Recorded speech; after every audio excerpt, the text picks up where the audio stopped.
അതാണ് നല്ല ചരിത്രവും കേട്ടിരിക്കാൻ കൊള്ളാവുന്ന ചരിത്രവും. മാത്രമല്ല കേൾക്കുന്നവർക്ക് വളരെ അനുഗ്രഹവും വിടുതലുമുള്ള ചരിത്രമാണ് യേശുവിൻ്റെ ചരിത്രം. നമ്മുടെ ഒക്കെ ചരിത്രം പറഞ്ഞാൽ എല്ലാവർക്കും ഒന്നും വിടുതലില്ല, പറയാതിരിക്കുന്നതാ നല്ലത്. ഇപ്പം ഞാൻ എൻ്റെ ചരിത്രവും നിങ്ങൾ നിങ്ങളുടെ ചരിത്രവും പറഞ്ഞാൽ ആൾക്കാർ പറയും കൂടുതലൊന്നും പറയാതിരിക്കുന്നതാ നല്ലത്. ഇങ്ങേരുടെ ചരിത്രം കേൾക്കാനല്ല വന്നേ. അപ്പോൾ ഞാൻ നിങ്ങളും എല്ലാം പറഞ്ഞാൽ അതെല്ലാവർക്കും ഇഷ്ടപ്പെടുകയല്ല. പക്ഷേ യേശുവിൻ്റെ ചരിത്രം എല്ലാവർക്കും ഇഷ്ടപ്പെടും. കാരണം ഈ ചരിത്രം വിടുതൽ നടത്തുന്ന ചരിത്രമാണ്. മുടന്തരെ സൗഖ്യമാക്കിയ ചരിത്രം, ഊമർക്ക് സംസാര ശേഷി കൊടുത്ത ചരിത്രം, ചെകിടർക്ക് കേൾവി കൊടുത്ത ചരിത്രം, കുഷ്ഠരോഗിയെ സൗഖ്യമാക്കിയ ചരിത്രം, ബന്ധനസ്ഥരെ വിടുവിച്ച ചരിത്രം, മരിച്ചവരെ ഉയർപ്പിച്ച ചരിത്രം, അങ്ങനെ എല്ലാം കൊണ്ടും വളരെ നല്ല ചരിത്രമാണ് യേശു ക്രിസ്തുവിൻ്റെ ചരിത്രം. അപ്പോൾ ആദ്യത്തെ 4 പുസ്തകം ഓർപ്പിച്ചല്ലോ യേശു ക്രിസ്തുവിൻ്റെ ചരിത്രം. അത് കേൾക്കുന്നവർക്ക് വിടുതലുണ്ടാകുന്ന ചരിത്രമാണ്. 5-ാമത്തെ പുസ്തകമാകുന്ന അപ്പോസ്തല പ്രവൃത്തി ആദിമ സഭയുടെ ചരിത്രമാണ്.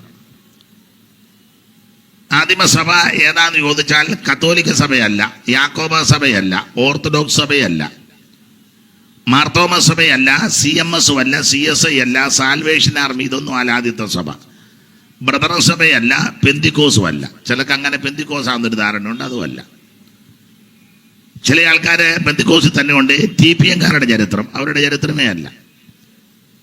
ഇത് ഈ പറയപ്പെട്ട ഒരു സഭയുടെയും ചരിത്രമല്ല. ആദിമസഭയുടെ ചരിത്രം എന്ന് പറഞ്ഞാൽ രക്ഷിക്കപ്പെട്ട ദൈവമക്കളുടെ ചരിത്രമാണ്. യേശു ക്രിസ്തുവിനെ രക്ഷിതാവായി സ്വീകരിച്ച ദൈവമക്കളുടെ ചരിത്രം, ഗിൽഗാലിലെ ചരിത്രമല്ല. അപ്പൊ അത് പറയാതിരിക്കുമ്പോൾ നിങ്ങൾ ഓർക്കുന്ന നമ്മുടെ ചരിത്രമായിരിക്കുമെന്ന്. ഗിൽഗാലെന്നല്ലേ? അപ്പോൾ ഈ പറയപ്പെട്ട ആ ഒരു സഭക്കാരുടെയും ചരിത്രമല്ല ആദിമസഭയുടെ ചരിത്രം എന്ന് പറഞ്ഞാൽ രക്ഷിക്കപ്പെട്ട ദൈവമക്കളുടെ ചരിത്രം. അതാണ് അപ്പോസ്തല പ്രവൃത്തി. അങ്ങനെ രക്ഷിക്കപ്പെട്ട ദൈവമക്കളാണ് ദൈവസഭ. രക്ഷിക്കപ്പെട്ടവരെ ദിനപ്രതി കർത്താവ് സഭയോട് ചേർത്തു. അത് ആദിമസഭ. ആ സഭയ്ക്കുള്ള ഉപദേശമാണ് 21 ലേഖനങ്ങൾ. സഭയുടെ ഉപദേശമാണ്. ഈ സഭയ്ക്ക് ഉപദേശമുണ്ട്. തോന്നുമ്പം വരാനും തോന്നുമ്പം പോകാനും തോന്നുന്നത് പോലെ നടക്കാനും തോന്നുന്നത് പോലെ ഇരിക്കാനും ഒന്നും പ്രമാണമില്ല. സഭയ്ക്ക് ഉപദേശമുണ്ട്. ആ ഉപദേശമാണ് 21 ലേഖനങ്ങൾ. റോമാലേഖനം വിശ്വാസത്താനുള്ള നീതീകരണം, കൊരിന്ത് ലേഖനം നീതീകരിക്കപ്പെട്ട വിശുദ്ധന്മാരുടെ വിശുദ്ധീകരണം, ഗലാത്യ ലേഖനം വിശുദ്ധീകരിക്കപ്പെട്ട വിശുദ്ധന്മാരുടെ സ്വാതന്ത്ര്യം, എഫേസ്യ ലേഖനം സ്വാതന്ത്ര്യം പ്രാപിച്ച വിശുദ്ധന്മാരുടെ സ്ഥാനമാനങ്ങൾ, ഫിലിപ്പിയ ലേഖനം സ്ഥാനമാനം പ്രാപിച്ച വിശുദ്ധന്മാരുടെ സന്തോഷം, കൊലോസ്യ ലേഖനം സന്തോഷം പ്രാപിച്ച വിശുദ്ധന്മാരുടെ അവകാശത്തെ കാണിക്കുന്നു, തെസലോനിക്ക ലേഖനം അങ്ങനെ അവകാശം പ്രാപിച്ച വിശുദ്ധന്മാരുടെ പ്രത്യാശ, തിമത്തിയോസിന്റെ 2 ലേഖനവും തീത്തോസിന്റെ ലേഖനവും പ്രത്യാശയുള്ളവർക്കുള്ള പ്രമാണങ്ങൾ. അങ്ങനെ പ്രമാണമുള്ള പ്രിയപ്പെട്ടവര് പ്രയോജനമുള്ളവരായി തീരണം. അതാണ് ഫിലേമോന്റെ ലേഖനം. അങ്ങനെ പ്രയോജനമുള്ള പ്രിയപ്പെട്ടവർക്ക് വേണ്ടി ദൈവം ഏറ്റവും നല്ലതൊന്ന് മുൻകരുതി വെച്ചിരിക്കുന്നു. എബ്രായ ലേഖനം. അങ്ങനെ കരുതൽ പ്രാപിക്കുന്ന ദൈവമക്കൾ പ്രവൃത്തിയിൽ കൂടി ക്രിസ്തുവിനെ വെളിപ്പെടുത്തി കൊടുക്കണം. അതാണ് യാക്കോബിന്റെ ലേഖനം. അങ്ങനെ പ്രവൃത്തിയിൽ ഉത്സുകരായി നിൽക്കുന്നവർക്കുള്ള പ്രമാണമാണ് പത്രോസിന്റെ ലേഖനം.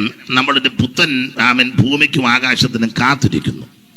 അങ്ങനെ കാത്തിരിക്കുന്നവരോട് യോഹന്നാൻ അപ്പോസ്തലൻ 3 ലേഖനത്തിൽ പറയുക, ദൈവ സ്നേഹത്തിൽ വേണം അധിഷ്ഠിതമായി ജീവിക്കാൻ.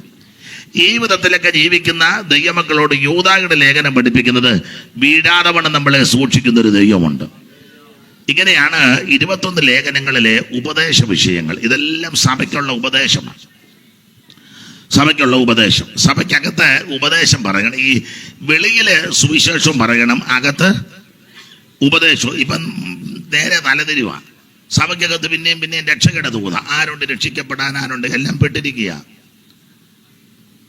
അപ്പോൾ ഇതിനകത്ത് രക്ഷയുടെ ദൂതല്ല, ഇതിനകത്ത് ഉപദേശങ്ങൾ നന്നായിട്ട് പറയണം. യേശുവിനെ ഇതുവരെ അറിയാത്ത കേൾക്കാത്ത വ്യക്തിയോട് രക്ഷയുടെ ദൂത് പറയണം. യേശു ക്രിസ്തു മാത്രമാണ് രക്ഷകൻ, മറ്റൊരുത്തനിലും രക്ഷയില്ല. അത് രക്ഷയുടെ ദൂത്. ആ രക്ഷയുടെ ദൂത് കേട്ട് രക്ഷിക്കപ്പെട്ടതിനകത്ത് വരുന്നവർക്ക് കർക്കശമായ ഉപദേശം കൊടുക്കണം. പുരോഹിതൻ സൈന്യങ്ങളുടെ യഹോവയുടെ ദൂതനാകയാൽ അവന്റെ അതരം പരിജ്ഞാനം സൂക്ഷിച്ചു വെക്കേണ്ടതും ഉപദേശം അവനോട് ചോദിച്ചു പഠിക്കണം. അപ്പോൾ പുരോഹിതന്റെ പക്കൽ ഉപദേശം ഉണ്ടായിരിക്കണം, നന്നായിട്ട് ഉപദേശിക്കണം. പുതിയ നിയമത്തിൽ അങ്ങനെ ആണല്ലോ പ്രമാണം, ഉപദേശിപ്പാൻ സമർത്ഥനായിരിക്കണമെന്ന്. ഇപ്പം പെട്ടെന്നൊക്കെ ഓരോരുത്തർ ഉപദേശിയാകാറുണ്ട്. ഉറങ്ങാൻ കിടന്നപ്പോൾ ഒരു കുഴപ്പമില്ല, രാവിലെ എഴുന്നേറ്റ് വന്നപ്പോൾ ഉപദേശിയായിട്ടാണ് വരുന്നത്. ഇത് പുസ്തകം എന്നതാ, ക്രമം എന്നതാ, ഉപദേശം എന്നാ, പ്രമാണം, ഇതൊന്നും ചിലർക്ക് അറിയത്തില്ല. അപ്പം അതുകൊണ്ട് എല്ലാവരും പുതിയ ശിഷ്യനും അരുത് എന്നുള്ള വാക്യങ്ങളും മറന്നു പോകരുത്. അപ്പം കർക്കശമായിട്ട് ഉപദേശം പറയണം. ഞാൻ ആ ഭാഗത്തേക്കൊന്നും പോകുന്നില്ല. അപ്പോൾ 21 ലേഖനങ്ങൾ കർക്കശമായ ഉപദേശമാണ് സഭയ്ക്കുള്ളത്. ഒടുവിലാണ് വെളിപ്പാട് പുസ്തകം. എല്ലാ ഭാഗത്തേക്കും ഞാൻ പോകുന്നില്ല. ഒരു 9:15 വരെ എടുക്കാമോ? കുഴപ്പമുണ്ടോ? കുഴപ്പമില്ല. ഓക്കെ. ഈ വാച്ച് കറക്റ്റാണോ? പണ്ടൊരാൾ വാച്ച് തന്ന് ഞാൻ നോക്കുമ്പോഴെല്ലാം സൂചി ഒരു പ്രത്യേക സ്ഥലത്ത് നിൽക്കുക, ഞാനും അങ്ങ് കുഴഞ്ഞു പോയി. അപ്പം അതുകൊണ്ട് അപ്പം ശ്രദ്ധിക്കുക.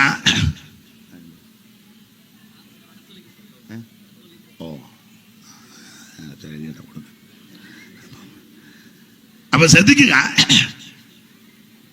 ഒടുവിലെ വെളിപ്പാട് പുസ്തകമാണ്. വെളിപ്പാട് പുസ്തകം നമ്മൾ ഇന്ന് രാത്രി വെളിപ്പാട് പുസ്തകം 3-ാം അധ്യായത്തിന്റെ 20-21 വാക്യങ്ങളാണ് വായിച്ചത്. ഒരിക്കൽ കൂടി ഒന്ന് വായിച്ച് സഹായിച്ചാട്ടെ. ഞാൻ വാതിൽക്കൽ നിന്ന് മുട്ടുന്നു. ഞാൻ വാതിൽക്കൽ നിന്ന് മുട്ടുന്നു. ദൈവത്തിന് മകത്ത്. ഇന്ന് രാത്രി ശ്രദ്ധിക്കുക, വേദപുസ്തകത്തിലെ ഒടുവിലത്തെ പുസ്തകമാ വെളിപ്പാട് പുസ്തകം. ആദ്യത്തെ പുസ്തകം ഉൽപ്പത്തി പുസ്തകം. ഇത് രണ്ടും വളരെ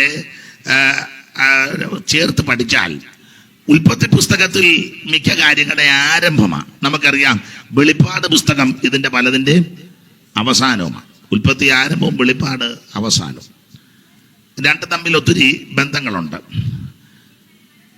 ഉൽപ്പത്തി പുസ്തകത്തിലെ പലതിൻ്റെ ആരംഭമാണ്, പക്ഷേ വെളിപ്പാട് പുസ്തകം അതെല്ലാം ആദ്യം ദൈവം ആകാശവും ഭൂമിയും സൃഷ്ടിച്ചു. അങ്ങനെ ഉൽപ്പത്തിയിൽ. വെളിപ്പാടിലേക്ക് വരുമ്പോൾ ഇനി ആകാശവും ഭൂമി ഇല്ല, മാറിപ്പോയെന്ന്. വെള്ളങ്ങളുടെ കൂട്ടത്തിന് സമുദ്രം എന്ന് പേരിട്ടെന്ന ഉൽപ്പത്തിയിൽ. വെളിപ്പാട് വന്ന് പറയാ ഇനി സമുദ്രം ഇല്ല. ഉൽപ്പത്തി പുസ്തകം 3-ാം അധ്യായത്തിന് ആദമിനോടുള്ള ബന്ധത്തിൽ പറഞ്ഞു, നിന്റെ നിമിത്തം ഈ ഭൂമി ശപിക്കപ്പെട്ടിരിക്കുന്നു.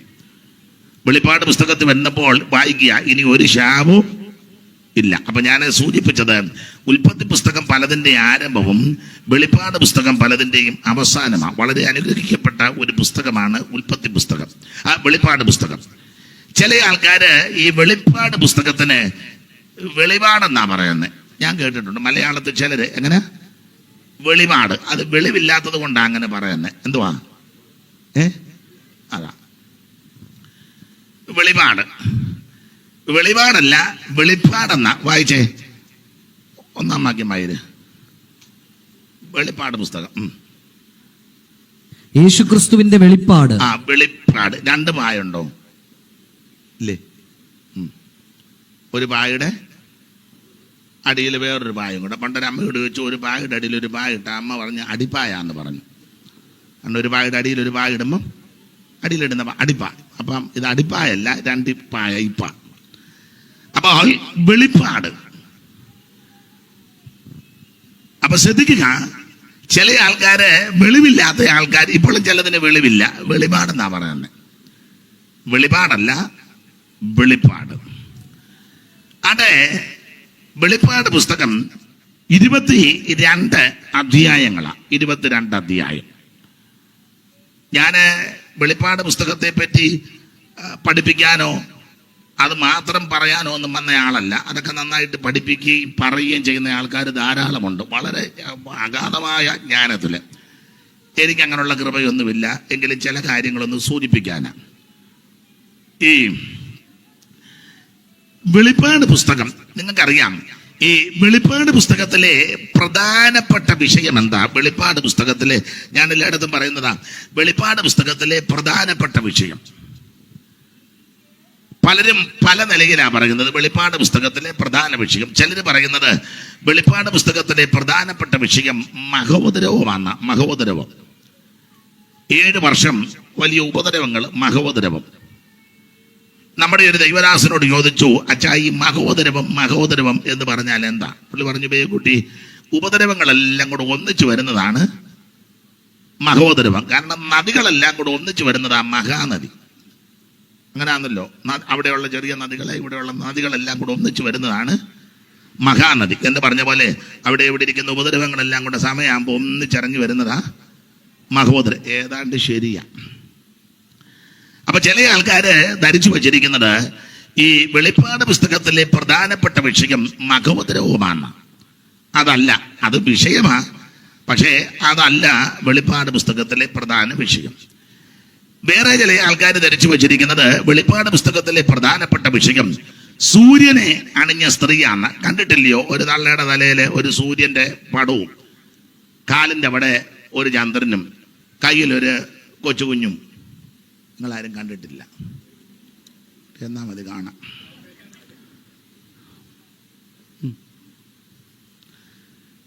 അപ്പോൾ ചിലര് ധരിച്ചു വച്ചിരിക്കുന്നത് വെളിപ്പാട് പുസ്തകത്തിലെ പ്രധാനപ്പെട്ട വിഷയം സൂര്യനെ അണിഞ്ഞ സ്ത്രീയാണ്. 12:1 വായിക്കും. സ്വർഗത്തിൽ വലിയൊരു അടയാളം കാണായി, സൂര്യനെ അണിഞ്ഞ ഒരു സ്ത്രീ. സൂര്യനെ അണിഞ്ഞ ഒരു സ്ത്രീ.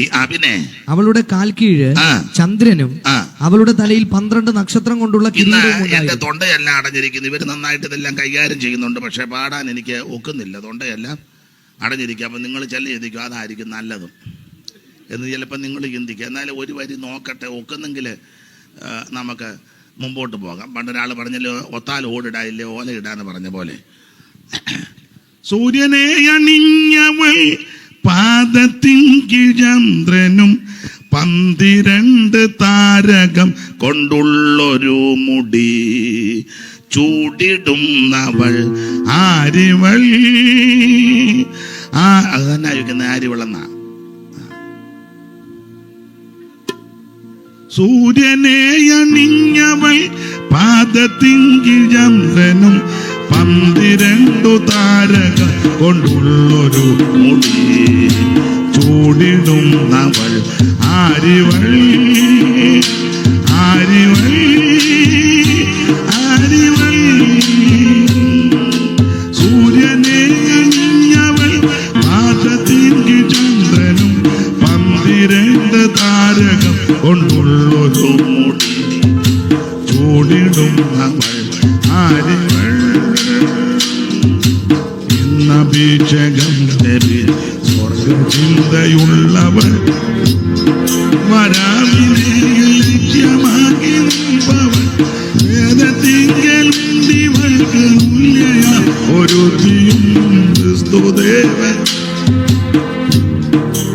അപ്പൊ ശ്രദ്ധിക്കുക, ചില ആൾക്കാര് ധരിച്ചു വച്ചിരിക്കുന്നത് വെളിപ്പാട് പുസ്തകത്തിലെ പ്രധാനപ്പെട്ട വിഷയം സൂര്യനെ അണിഞ്ഞ സ്ത്രീയാണെന്ന്.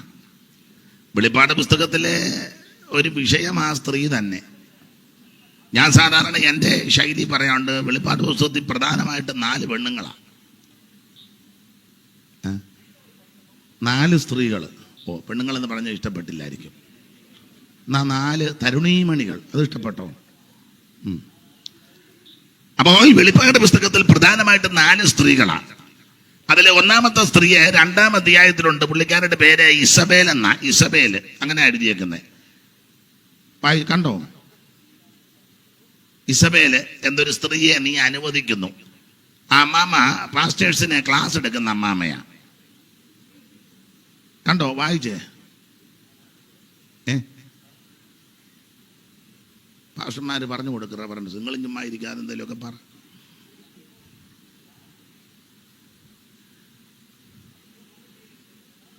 നടപടി വല്ലതും ഉണ്ടോ? എങ്കിലും താൻ പ്രവാചകി എന്ന് പറഞ്ഞു എങ്കിലും താൻ പ്രവാചകി എന്ന് പറഞ്ഞ് ദുർനടപ്പാചരിപ്പാനും വിഗ്രഹാർപ്പിതം തിന്മാനും എന്റെ ദാസന്മാരെ ഉപദേശിക്കുകയും അതാ എന്റെ ദാസന്മാരെ ഉപദേശിക്കുന്നു. ഇപ്പം പാസ്റ്റേഴ്സിന് ക്ലാസ് എടുക്കുന്ന അമ്മാമ്മയാ. ഏതാ ആദ്യത്തെ അമ്മാമ്മ? എങ്ങനുണ്ട്? എന്റെ ദാസന്മാരെ നിങ്ങൾക്കെല്ലാവരും ഉപദേശിക്കുക. അടുത്ത വാക്യം വായിച്ചേ. തെറ്റിച്ചു കളയുകയും ചെയ്യുന്ന ഉപദേശിച്ചേച്ചി തള്ള തന്നെ തെറ്റിക്കുകയും ചെയ്യും. അപ്പൊ ഉപദേശിക്കുകയും തെറ്റിക്കുകയും ചെയ്യുന്ന ഇസബേൽ എന്ന സ്ത്രീയെ നീ അനുവദിക്കുന്നു എന്ന് ഒരു കുറ്റമുണ്ട്. അപ്പൊ ആദ്യത്തെ സ്ത്രീയാണ് 2-ാം അധ്യായത്തിൽ. 2-ാമത്തെ സ്ത്രീയാ ഇപ്പം വായിച്ച 12-ാം അധ്യായത്തിൽ. സൂര്യനെ അണിഞ്ഞ സ്ത്രീ. 3-ാമത്തെ സ്ത്രീയാണ് 17-ാം അധ്യായത്തിൽ. 17:3.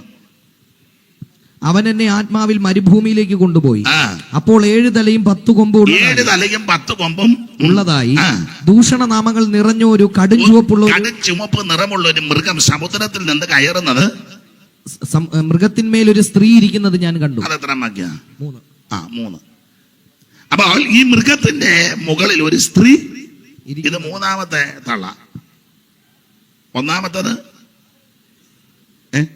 2-ാം അധ്യായത്തിലെ 2-ാമത്തെ സ്ത്രീ 12-ാം അധ്യായത്തിലെ. 3-ാമത്തെ സ്ത്രീ 17. 3 നല്ല ഏറ്റ പെണ്ണുങ്ങളാ. എങ്ങനുണ്ട്?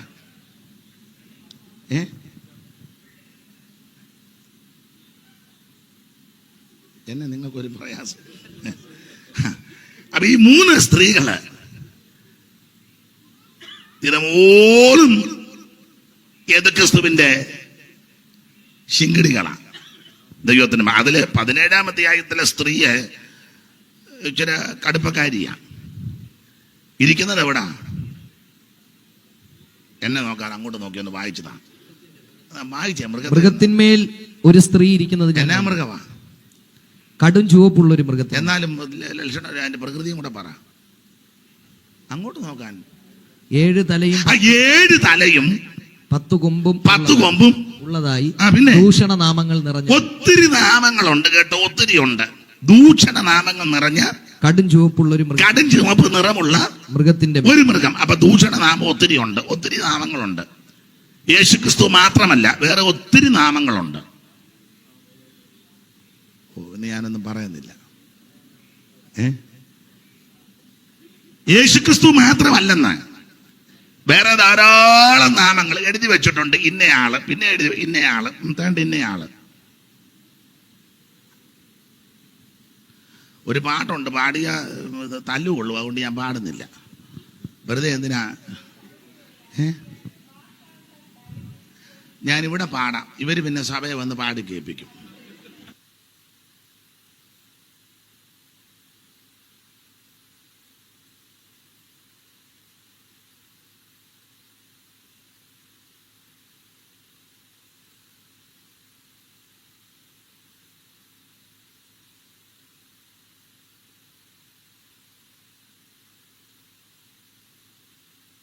വെറുതെ പിന്നെ പാടും പാസ്റ്റ്. അപ്പോൾ ധാരാളം ദൂഷണനാമങ്ങൾ എഴുതി വച്ചിരിക്കുക. ഈ ദൂഷണനാമങ്ങൾ നിറഞ്ഞ് കടുംചുവപ്പ് നിറമുള്ള ഒരു മൃഗം. ആ മൃഗത്തിന്റെ പുറത്തൊരു സ്ത്രീ ഇരിക്കുന്നു. ഇനി ആ സ്ത്രീ ധൂമ്രവർണവും കടുംചുവപ്പ് നിറവും ഉള്ള വസ്ത്രം ധരിച്ച്. വസ്ത്രവും ഇച്ചിരി പരിവക്കേടാ. കണ്ടാ പെട്ടെന്ന് നോക്കും. ആ പരുവത്തിനാ ഈ അമ്മ കടും ചുമപ്പ്. പെട്ടെന്ന് നോക്കുക. വായിച്ചു. പൊന്നും രത്നവും മുത്തും പിന്നെ പൊന്ന്, രത്നം, മുത്ത് ഇതെല്ലാം അണിഞ്ഞവളായി തന്റെ വേശ്യാവൃത്തി. ഞാൻ വിവരിക്കുന്നില്ല. ഈ സ്ത്രീ ഏതാന്ന് ചോദിച്ചാൽ ഒറ്റ വാക്കി പറയാ, എതിർ ക്രിസ്തുവിന്റെ മണവാട്ടി. വെളിപ്പാട് 17-ാം അധ്യായത്തിന്റെ മൃഗത്തിന്റെ മുകളിൽ ഇരിക്കുന്ന ഈ സ്ത്രീയെ എതിർ ക്രിസ്തുവിന്റെ മണവാട്ടി. മൃഗത്തിന്റെ നിറം ചുമപ്പ്, ഈ സ്ത്രീയുടെ വസ്ത്രം ചുമപ്പ്. എതിർ ക്രിസ്തുവിന്റെ മണവാട്ടിയുടെ ലക്ഷണങ്ങളാണ് പൊന്ന്, മുത്ത്, രക്തങ്ങള്. എന്നാൽ ദൈവസഭയ്ക്ക് ഈ പറയപ്പെട്ടതൊന്നുമില്ല. പൊന്നുമില്ല, മുത്തുമില്ല, രക്തവുമില്ല, കടുംചുമപ്പ് ഒന്നുമില്ല. എനിക്ക് പാടാൻ വയ്യെങ്കിലും എടുത്ത് പാടാമോ? പാട്ട് വരുന്നുണ്ട്, അതുകൊണ്ടാണ്. കനകവും മുത്തും രത്നം ഇവളണിയില്ലെങ്കിലും, കനകവും മുത്തും രത്നം ഇവളണിയില്ലെങ്കിലും, സുമുഖിയാം ഇവൾ കണ്ടമണി, സുമുഖിയാം ഇവൾ കണ്ടം ബഹുരമണി.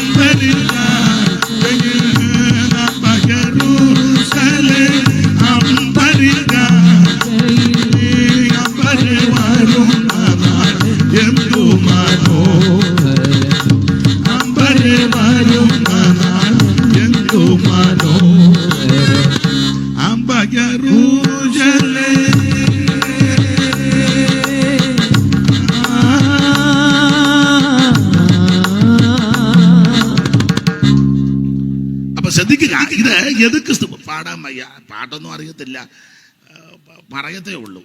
ദൈവദാസി പാടുന്നുണ്ടല്ലോ, പേരെന്തുവാ? അയ്യോ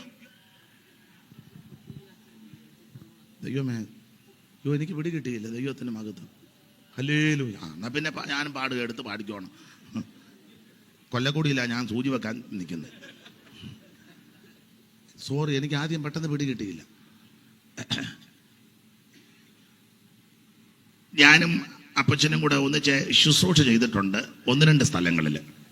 ഒരിക്കല് കിഴക്ക് PV ആശാരി അവറുകൾ, ഒരിക്കല് കിഴക്കമുത്തൂറ്റ് സഭയിലെ കർത്തദാസൻ വരുമെന്ന് പറഞ്ഞ് ഞാൻ നേരത്തെ ചെന്നു. അദ്ദേഹം വരാൻ വൈകി. അപ്പോൾ അവിടുത്തെ ശുശ്രൂഷകൻ എന്നോട് പറഞ്ഞു അല്പസമയം സംസാരിക്കാൻ പറഞ്ഞു. ഞാൻ സംസാരിച്ചു. അത് കേട്ടോണ്ടാണ് വെളിയിൽ നിന്ന് കയറി വരുന്നത്.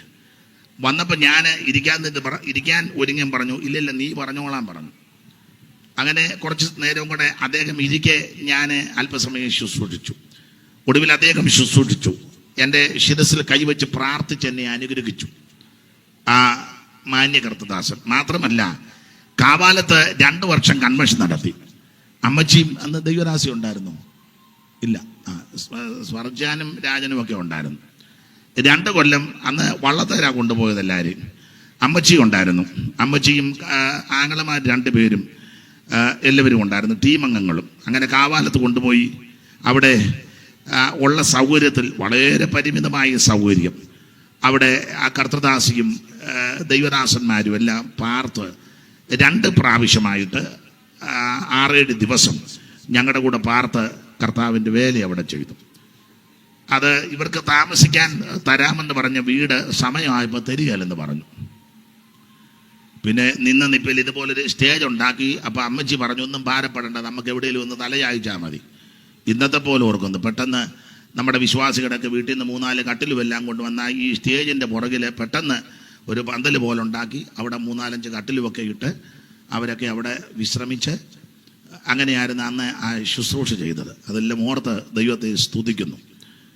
ഒരിക്കൽ ഇരവിപേരൂര് കർത്താവിൻ്റെ ദാസൻ ക്യാപ്റ്റൻ ഷ്യാമുവേൽ പ്രസംഗിച്ചപ്പോൾ അന്ന് പ്രശ്നമുണ്ടായി. അദ്ദേഹത്തെ ഉപദ്രവിച്ചു. അപ്പം ഞാൻ PV ആശേരി അവറുകളെ കാണാൻ കൊട്ടാരക്കര അന്ന് ചെന്നപ്പോൾ പുള്ളി എൻ്റെ ഭാഷയിൽ ഇങ്ങനെ മുറിക്കകത്തോട് നടക്കുക. പുള്ളിക്ക് യോഗം നടത്താഞ്ഞിട്ട് അവിടെ തന്നെ ക്യാപ്റ്റനെ തല്ലിയെടുത്ത് പുള്ളിക്ക് യോഗം നടത്തണം. അപ്പം ഞങ്ങൾ ആ സമയത്ത് ചെല്ലുന്നത് കൺവെൻഷനെ ക്ഷണിക്കാൻ ചെന്നതാണ് കാവാലത്ത്. അപ്പോൾ ഇങ്ങനെ അങ്ങോട്ടും ഇങ്ങോട്ടും നടക്കുക. ഒരു വലിയ ചുട്ടിത്തോർത്ത് ഒക്കെ കൊടുത്ത് ഇന്നത്തെ പോലെ ഓർക്കുന്നു. അപ്പോൾ എന്നോട് ചോദിച്ചു, നീ അറിഞ്ഞോ എന്ന് ചോദിച്ചത്. ക്യാപ്റ്റൻ ശമനത്തിൽ അറിഞ്ഞു. അവിടെ ഞാൻ യോഗം നടത്തും. അപ്പോൾ ഞാൻ പോസ്റ്ററെല്ലാം അടിച്ചെന്ന് പറഞ്ഞു, വാൾ പോസ്റ്റർ. അയ്യോ, ഉടനെ എടുത്ത് രാജാ കൊണ്ടുവരാൻ പറഞ്ഞു. അപ്പം ഇളയ ബ്രദറെ കൊണ്ടുവന്ന് ഞാൻ ആ പോസ്റ്ററിൻ്റെ വാചകം ഇപ്പോഴും മറന്നിട്ടില്ല. അന്ന് എൻ്റെ മണ്ടേ കയറിയതാണ്. ആ വാചകം ഇങ്ങനെ: രക്തസാക്ഷി കണ്ട മണിനാഥവുമായി PV ആശാരി കുതിക്കുന്നു കുമ്പനാട്ടേക്ക്. ഞാൻ അന്നത് പഠിച്ചതാ. മറന്നിട്ടില്ല. ഇപ്പോൾ എത്ര വർഷമായി. വാചകം ഇതാ, ക്യാപ്റ്റനെ തല്ലിയല്ലോ, പുള്ളിയാകാൻ പോവാന്ന് പറഞ്ഞതിന്റെ അർത്ഥം. രക്തസാക്ഷികളുടെ മണിനാഥവുമായി PV ആശാരി കുതിക്കുന്നു കുമ്പനാട്ടേക്ക്. പോസ്റ്റ് അടിച്ചു വെച്ചിരിക്കുക. അപ്പം അങ്ങനെയൊക്കെ ആട്ടെ, ഞാനെല്ലാം പറഞ്ഞ ഇന്ന് അങ്ങനെ അങ്ങ് ഒത്തിരി പറയാനുണ്ട്. എനിക്ക് പ്രാരംഭത്തിൽ മനസ്സിലായില്ല, ക്ഷമിക്കണം, ദൈവം അനുഗ്രഹിക്കട്ടെ. ഇങ്ങനൊരു സന്ദർഭം, ഒന്നിച്ചൊരു വേദി ദൈവം ഒരുക്കുമല്ലോ, അതിനായിട്ട് ദൈവത്തിന് മഹത്വം ഉണ്ടാകട്ടെ. അപ്പൊ ശ്രദ്ധിക്കുക, ഈ വെളിപ്പാട് പുസ്തകം 17-ാം അധ്യായത്തിലെ സ്ത്രീ എതിർ ക്രിസ്തുവിന്റെ മണവാട്ടി, 2-ാം അധ്യായത്തിലെ സ്ത്രീ വിശുദ്ധന്മാരെ തെറ്റിച്ച് അവരെ തെറ്റിക്കുന്ന പ്രവാചകി, 12-ാം അധ്യായത്തിലെ സ്ത്രീയെ സൂര്യധാരണയായ സ്ത്രീ തർക്കമുള്ള വിഷയമാണ്. ഇന്ന സഭക്കാരാന്ന് അവർ പറയുന്നു. അപ്പൊ അവർ പറഞ്ഞ ആ സഭയല്ല, ഞങ്ങളുടെ സഭയാന്ന് പറഞ്ഞ് വേറെ ആൾക്കാർ മുഴുവൻ തർക്കമാണ്. ഇതൊരു സഭയല്ല. അപ്പോൾ 2-ാമത്തെ സ്ത്രീ. 3-ാമത്തെ സ്ത്രീയാണ് 17-ാം അധ്യായം. എന്നാൽ 4-ാമത്തെ ഒരു സ്ത്രീ ഉണ്ട്. അത് 21-ാം അധ്യായത്തിലൊക്കെ നമ്മൾ വായിക്കുന്നല്ലോ, വരിക കുഞ്ഞാടിന്റെ കാന്തയായ മണവാട്ടിയെ കാണിച്ചു തരാം. ദൈവത്തിന്റെ മഹത്വം. ആമേ, സ്വർഗത്തിൽ നിന്ന് ഇറങ്ങി വരികയാ ദൈവത്തിന്റെ മഹത്വം. അത് 4-ാമത്തെ സ്ത്രീ, അത് ദൈവസഭയാണ്. നമുക്ക് ആ വിഷയം വിട്ടേക്കാം. അപ്പൊ ചില ആൾക്കാർ ധരിച്ചു വച്ചിരിക്കുന്നത് വെളിപ്പാട് പുസ്തകത്തിലെ പ്രധാനപ്പെട്ട വിഷയം മഖോപദ്രവമാണ്. അതല്ല അതിലെ പ്രധാന വിഷയം. ചിലരെ ഈ സ്ത്രീ ആണെന്നാ പറയുന്നത്, സൂര്യധാരണിയായ സ്ത്രീ അല്ല, അതും വിഷയമാണ്. ചിലരെ ധരിച്ചു വച്ചേക്കുന്ന വെളിപ്പാട് പുസ്തകത്തിലെ പ്രധാനപ്പെട്ട വിഷയം 2 സാക്ഷികൾ 11-ാം അധ്യായത്തിൽ, അത് വിഷയമാണ്, പക്ഷേ അതല്ല പ്രധാന വിഷയം. വേറെ ചില ആൾക്കാർ ധരിച്ചു വച്ചിരിക്കുന്നത് വെളിപ്പാട് പുസ്തകത്തിലെ പ്രധാനപ്പെട്ട വിഷയം കുഞ്ഞാടിന്റെ കല്യാണമാണ്, അത് വിഷയമാണ്, പക്ഷേ അതല്ല പ്രധാന വിഷയം. വേറെ ചില ആൾക്കാർ ധരിച്ചു വച്ചിരിക്കുന്നത് വെളിപ്പാട് പുസ്തകത്തിലെ പ്രധാനപ്പെട്ട വിഷയം പുതിയ യെരൂശലേം, ഭർത്താവിനായിട്ട് അലങ്കരിച്ച മണവാട്ടിയെ പോലെ സ്വർഗത്തിൽ നിറങ്ങി വന്ന് വീതിക്ക് നീളവും ഉയരമല്ല സമസമമായി ആരുടെ കണ്ണഞ്ചിപ്പിക്കുന്ന ആമേൻ വൈഡൂര്യോ മാണിക്കോ നഗവർണിയും പുച്ഛരാഗവും ഗോമേരകവും ബൽബരാഗവും സുഗന്ധിരക്ത് ഇത്യാദി രക്തങ്ങളാൽ അലങ്കൃതമായ പട്ടണം സ്വർഗത്തിൽ നിറങ്ങി. അതാ വലിയ വിഷയമെന്നാ ചിലർ പറഞ്ഞു. അല്ല, വേറെ ചില ആൾക്കാർ പറയുന്നത് വെളിപ്പാട് പുസ്തകത്തിലെ പ്രധാനപ്പെട്ട വിഷയം ആമേൻ നരകമാണെന്ന്. അത് വിഷയമാ, പക്ഷേ അതല്ല പ്രധാന വിഷയം. വെളിപ്പാട് പുസ്തകത്തിലെ പ്രധാനപ്പെട്ട വിഷയം ജീവപരദീസയും അതിന്റെ ഫലം തിന്നുന്നത്, അത് വിഷയമാ, പക്ഷേ അതല്ല. ഒറ്റവാക്കി പറയാ, വെളിപ്പാട് പുസ്തകത്തിലെ പ്രധാനപ്പെട്ട വിഷയം മറ്റൊന്നുമല്ല. എന്തുവാ വിഷയം? 1-ാം വാക്യം വായിച്ചേ ദൈവദാസനെ. 1-ാം വാക്യം, വെളിപ്പാട് 1:1. ഏതാ ഇതിലെ പ്രധാന വിഷയം? യേശുക്രിസ്തുവിന്റെ വെളിപ്പാട്. അതാ ഇതിലെ പ്രധാന വിഷയം. വെളിപ്പാട് പുസ്തകത്തിലെ പ്രധാനപ്പെട്ട വിഷയം യേശുക്രിസ്തുവിന്റെ വെളിപ്പാട്. ഇതാ പ്രധാന വിഷയം. തമിഴിൽ എങ്ങനെ എഴുതിയേക്കുന്നത്? சீக்கிரத்தில் சம்பவிக்க வேண்டியவைகளை தம்முடைய ஊழியக்காரருக்கு காண்பிக்கும் பொருட்டு. തമിഴ് എനിക്കറിയാം, എല്ലാം തെറ്റിച്ചാൽ അറിയാം. இயேசு கிறிஸ்துவை ஒப்புவித்ததும் அவர் தம்முடைய தூதனை அனுப்பி தம்முடைய ஊழியக்காரனைய யோவானுக்கு வெளிப்படுத்தினதுமான விசேஷம். മലയാളത്തിൽ യേശുക്രിസ്തുവിന്റെ വെളിപ്പാടെന്നാ, തമിഴിൽ എങ്ങനാ?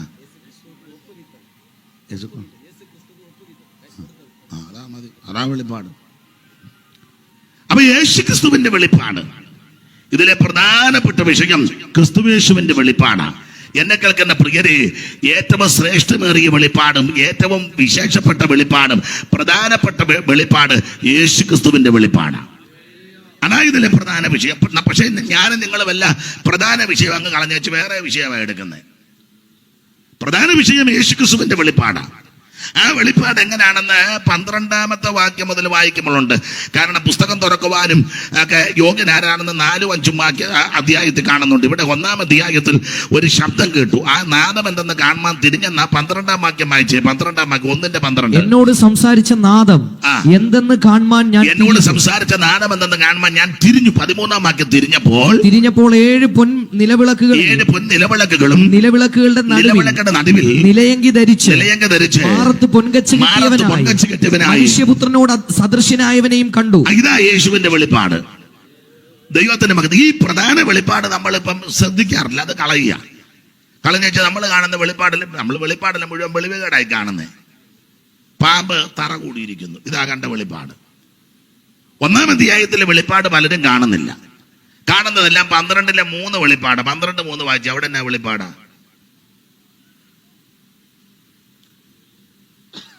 സ്വർഗത്തിൽ മറ്റൊരു അടയാളം കാണായി. 7 തലയും 10 കൊമ്പും തലയിൽ 7 രാജമുടിയുമായി തീ നിറഞ്ഞ ഒരു മഹാസർപ്പം. ഈ വെളിപ്പാടാ എല്ലാരും കാണുന്നത്, പാമ്പിനെ. കാണേണ്ട വെളിപ്പാട് 1-ാം അധ്യായത്തിൽ വെളിപ്പാടാ യേശു ക്രിസ്തുവിന്റെ. പല ആൾക്കാരും യേശു ക്രിസ്തുവിന്റെ വെളിപ്പാട് കാണുന്നില്ല. പ്രധാനമായിട്ട് വേറെ കാര്യത്തിനാണ് പ്രാധാന്യം കൊടുക്കുന്നത്. തീനിറമുള്ള പാമ്പ്, മഹാസർപ്പം, 7 തലയും 10 കൊമ്പുമുള്ള ജീവി, സമുദ്രത്തിൽ നിന്ന് കയറി വരുന്നത്. എന്റെ പ്രിയരെ, ഈ വെളിപ്പാടല്ല കാണേണ്ടത് യേശു ക്രിസ്തുവിന്റെ വെളിപ്പാടാണ്. എല്ലാവരിലും ശ്രേഷ്ഠനാകുന്ന, ഉന്നതനാകുന്ന, മഹിമയുള്ള, മഹത്വവാനായ, സർവജ്ഞനായ യേശുവിന്റെ വെളിപ്പാട്. ഇവിടുത്തെ സാക്ഷികൾ ആരും വിശ്വസ്തരല്ല. 10 രൂപ കൂട്ടിക്കൊടുത്താൽ നേരെ തിരിച്ചു പറയും, ഇല്ലേ? പറയും. ഇപ്പൊ ഒരു സംഘടനയോട് കൂടെ നിൽക്കുക, വേറൊരു സംഘടന വന്ന് പറയാ ഇതിന്റെ 2 ഇരട്ടി കാശ് തരാൻ കൂടെ നിൽക്കാൻ പറഞ്ഞാൽ എന്നാലും പോവുകയും ചെയ്യും. പോയാൽ പിന്നെ പൊക്കോട്ടെ, പോവുക മാത്രമാണോ? തോന്നിയാസം കൂടെ പറഞ്ഞേച്ചേ. നിങ്ങൾക്ക് മനസ്സിലാകാതെയാണോ എന്നെ പൊട്ടം കളിപ്പിക്കുകയാണോ? ആർക്കാരുടെ രീതി അതാ. എന്തെങ്കിലും ഇച്ചിരി കൂടുതൽ തരാമെന്ന് പറഞ്ഞാൽ അനാവശ്യവും പറയും. അതെല്ലാം മനുഷ്യന്റെ പ്രകൃതിയാ. ഇതിനെല്ലാം തിരിച്ചും മറിച്ചും പറയും. പക്ഷേ എന്നെയും നിങ്ങളെ രക്ഷിച്ച് വീണ്ടെടുത്ത യേശു ക്രിസ്തു വിശ്വസ്ത സാക്ഷിയാണ്. സ്തോത്രം. ഒന്നുകൂടെ വായിച്ചേ, 5-ാം വാക്യം. വിശ്വസ്ത സാക്ഷി. വിശ്വസ്ത സാക്ഷി. ഇവിടുത്തെ സാക്ഷികൾ ആരും വിശ്വസ്തരല്ല. സത്യമായിട്ടൊക്കെ ബോധിപ്പിക്കാന്ന് പറയും, പക്ഷെ സത്യമായിട്ടാണോ ബോധിപ്പിക്കുന്നത്? നാട്ടിലൊക്കെ ഒരു ചൊല്ലുണ്ട്, നിങ്ങൾക്ക് കേട്ടിട്ടുണ്ടെന്ന് അറിയത്തില്ല, മലയാളത്തിൽ. പണത്തിന് മീതെ പരുന്തും. ഇവിടെ ഇത് കൊടുത്താൽ മതി, ജോർജ് കുട്ടിയെ കാണിച്ചാൽ എല്ലാവരും തിരിയും. പക്ഷേ വിശ്വസ്ത സാക്ഷിയായിട്ട് ഒരുവൻ മാത്രമേ ഉള്ളൂ, അത് നസറായനാകുന്ന യേശു ക്രിസ്തു. അവിടുത്തെ വിശേഷതയാ. ഒന്ന് വിശ്വസ്ത സാക്ഷി, അടുത്തത് മരിച്ചവരിൽ ആദ്യജാതനും. മരിച്ചവരിൽ ആദ്യജാതൻ, ഭൂരാജാക്കന്മാർക്ക് അധിപതിയും. അവിടെ തന്നെ 3 പദമാ. വിശ്വസ്ത സാക്ഷിയും, മരിച്ചവരിൽ ആദ്യജാതനും, രാജാക്കന്മാർക്ക് അധിപതി. 6-ാം വാക്യം കൂടെ വായിച്ചു. നമ്മെ സ്നേഹിക്കുന്ന മാത്രമാണോ? നമ്മെ സ്നേഹിക്കുന്നവൻ. ഇന്ന് രാത്രി നിന്നെ സ്നേഹിക്കുന്ന ഒരുവനുണ്ട്, യേശു. നിന്നെ ഇഷ്ടപ്പെടുന്ന ഒരുവനുണ്ട്, യേശു. നിന്നെ രക്ഷിക്കുന്ന ഒരുവനുണ്ട്, യേശു. സ്തോത്രം. നമ്മെ സ്നേഹിച്ചവനാണ് നമ്മുടെ കർത്താവ്. അടുത്തത് നമ്മുടെ പാപം പോക്കി നമ്മെ തന്റെ രക്തത്താൽ വിടുവിച്ച്. നമ്മുടെ പാപങ്ങളെ പോക്കി തന്റെ രക്തത്താൽ നമ്മെ വിടുവിച്ച് തന്റെ പിതാവായ ദൈവത്തിന് നമ്മെ രാജ്യവും പുരോഹിതന്മാരും ആക്കി തീർത്തിരിക്കുന്നവനുമായവന്. സർവജ്ഞനായ ദൈവം. ഇന്ന് രാത്രി ഈ വെളിപ്പാട് ഞാൻ നിങ്ങളും കാണണം. ഞാൻ സമയത്തിന്റെ കുറവ് കൊണ്ട് മുൻപോട്ട് ഓടിച്ചു പോകട്ടെ. വെളിപ്പാട് പുസ്തകം 22 അധ്യായമാണ്. ഇതിലെ പ്രധാനപ്പെട്ട വെളിപ്പാട് യേശു ക്രിസ്തുവിന്റെ വെളിപ്പാടാണ്. അധ്യായങ്ങളിൽ കൂടി ഓടിച്ചെന്ന് പോയാൽ 1-ാം അധ്യായം തേജസ്കരിക്കപ്പെട്ട യേശു ക്രിസ്തു. 2-3 അധ്യായം 7 സഭയ്ക്കുള്ള ദൂത. 4-ാം അധ്യായവും 5-ാം അധ്യായവും പഠിക്കുമ്പോൾ 2 ആരാധന കാണുന്നുണ്ട്. ഞാൻ പിന്നെ പറയാം. 2 ആരാധന 6-ാം അധ്യായത്തിൽ മുദ്ര പൊട്ടിക്കുന്നതായിട്ട്. അപ്പോൾ ശ്രദ്ധിച്ച്, 1-ാം അധ്യായം തേജസ്കരിക്കപ്പെട്ട യേശു ക്രിസ്തു, അതാണ് 13-ാമത്തെ വാക്യം മുതൽ. 2-3 അധ്യായം 7 സഭയ്ക്കുള്ള ദൂത. നിങ്ങൾക്കറിയാതല്ല, എഫെസോസ്, സ്മുർന, പെർഗമോസ്, തുയതൈര, സാർദീസ്, ഫിലഡൽഫിയ, ലവോദിക്ക, 7 സഭയ്ക്കുള്ള ദൂത്. 4-ാം അധ്യായവും 5-ാം അധ്യായം ഞാൻ ഇങ്ങനെ പറയുന്നത്, നിങ്ങൾക്കും വചനം പഠിക്കുന്നവർക്കറിയാം. 4-ാം അധ്യായത്തിൽ 5-ാം അധ്യായം 2 അധ്യായത്തിലും ആരാധന നടക്കുക. സ്വർഗത്തിലെ ആരാധന. നമ്മുടെ ഇവിടുത്തെ ആരാധന പോലൊന്നും ഇവിടുത്തെ പോലൊന്നും അല്ല. സ്വർഗത്തിലെ ആരാധന. അത് അധ്യായം തരംതിരിച്ചു വെച്ചാൽ 4-ാം അധ്യായത്തിൽ സ്രഷ്ടാവായ ദൈവത്തെ ആരാധിക്കുന്നു. 5-ാം അധ്യായത്തിൽ വീണ്ടെടുക്കപ്പെട്ട യേശുവിനെ ആരാധിക്കുന്നു. വായിച്ചോ, 4:11. കർത്താവേ, നീ സർവവും സൃഷ്ടിച്ചവനും. കർത്താവേ, നീ സർവവും സൃഷ്ടിച്ചവനും. എല്ലാം നിന്റെ ഇഷ്ടം ഹേതുവാൽ ഉണ്ടായതും സൃഷ്ടിക്കപ്പെട്ടതും ആകയാൽ മഹത്വവും ബഹുമാനവും ശക്തിയും കൈക്കൊള്ളുവാൻ യോഗ്യനെന്ന് പറഞ്ഞുകൊണ്ട് തങ്ങളുടെ കിരീടങ്ങളെ സിംഹാസനത്തിന് മുമ്പിലിടും. അങ്ങനെ ആരാധന. കിരീടങ്ങളെ സിംഹാസനത്തിന്റെ. നമുക്ക് ആരാധന കൂടുമ്പോൾ ഉള്ള കിരീടം കൊണ്ടുണ്ടെങ്കിൽ പിന്നെ എടുത്ത് വെക്കുക. നിങ്ങൾ ചില ഇടങ്ങളിലൊക്കെ ചെന്ന് നിങ്ങൾ വർഷിപ്പിനൊക്കെ പോകുന്നവരില്ലേ, കാണാം. ആ യോഗത്തിനൊക്കെ വന്ന് കാലും വെച്ചുള്ള ഇരിപ്പ്. സ്തോത്രം. മൊബൈൽ എടുത്ത് ബൈബിളിന്റെ പുറത്തോട്ടൊന്ന് വെച്ചു. ആ വണ്ടിയുടെ വില കൂടിയ വണ്ടിയാണ്, എല്ലാവരുമല്ല, ചാവി ഒന്ന് കറക്കി. ഇടയ്ക്ക് സ്റ്റേജിൽ ഇരുന്നുകൊണ്ട് തന്നെ മൊബൈലിൽ സംസാരിക്കുന്നു. വർഷിപ്പ് നടക്കുക. വലിയ ബോധമുണ്ടോ? ഇവിടെ കിരീടവേദന കൊണ്ട് അതുകൂടെ എടുത്ത് തലയെ വെക്കാൻ നോക്കും. പക്ഷെ അവിടുത്തെ ആരാധന അങ്ങോട്ട് ശക്തിപ്പെട്ടപ്പോൾ കിരീടം താഴെ കിട്ടു. ആരെ ആരാധിക്കുന്നു? സ്രഷ്ടാവായ ദൈവത്തെ. അതാ 4:11, കർത്താവേ നീ സർവവും സൃഷ്ടിച്ചവനാ. 4-ാം അധ്യായത്തിൽ സ്രഷ്ടാവായ ദൈവത്തെ. അതുകൊണ്ടാ പറഞ്ഞത് സൃഷ്ടിനെ ആരാധിക്കരുത്, സ്രഷ്ടാവിനെ ആരാധിക്കണം. ഈ കാണുന്നതെല്ലാം ദൈവം സൃഷ്ടിച്ചതാ, അതിനെ ആരാധിക്കരുത്. മൃഗത്തെ ആരാധിക്കരുത്, മനുഷ്യനെ ആരാധിക്കരുത്, ദൂതനെ ആരാധിക്കരുത്, ചന്ദ്രനെ ആരാധിക്കരുത്, നക്ഷത്രത്തെ ആരാധിക്കരുത്. ഈ കാണുന്ന ചരാചരങ്ങളെ ഒന്നിനെയും, പാമ്പിനെയും, പട്ടിയെയും, പന്നിയെയും, പൂച്ചയെയും, എലിയെയും, കോഴിയെയും, ഇതിനൊന്നിനെ ആരാധിക്കരുത്. സ്തോത്രം.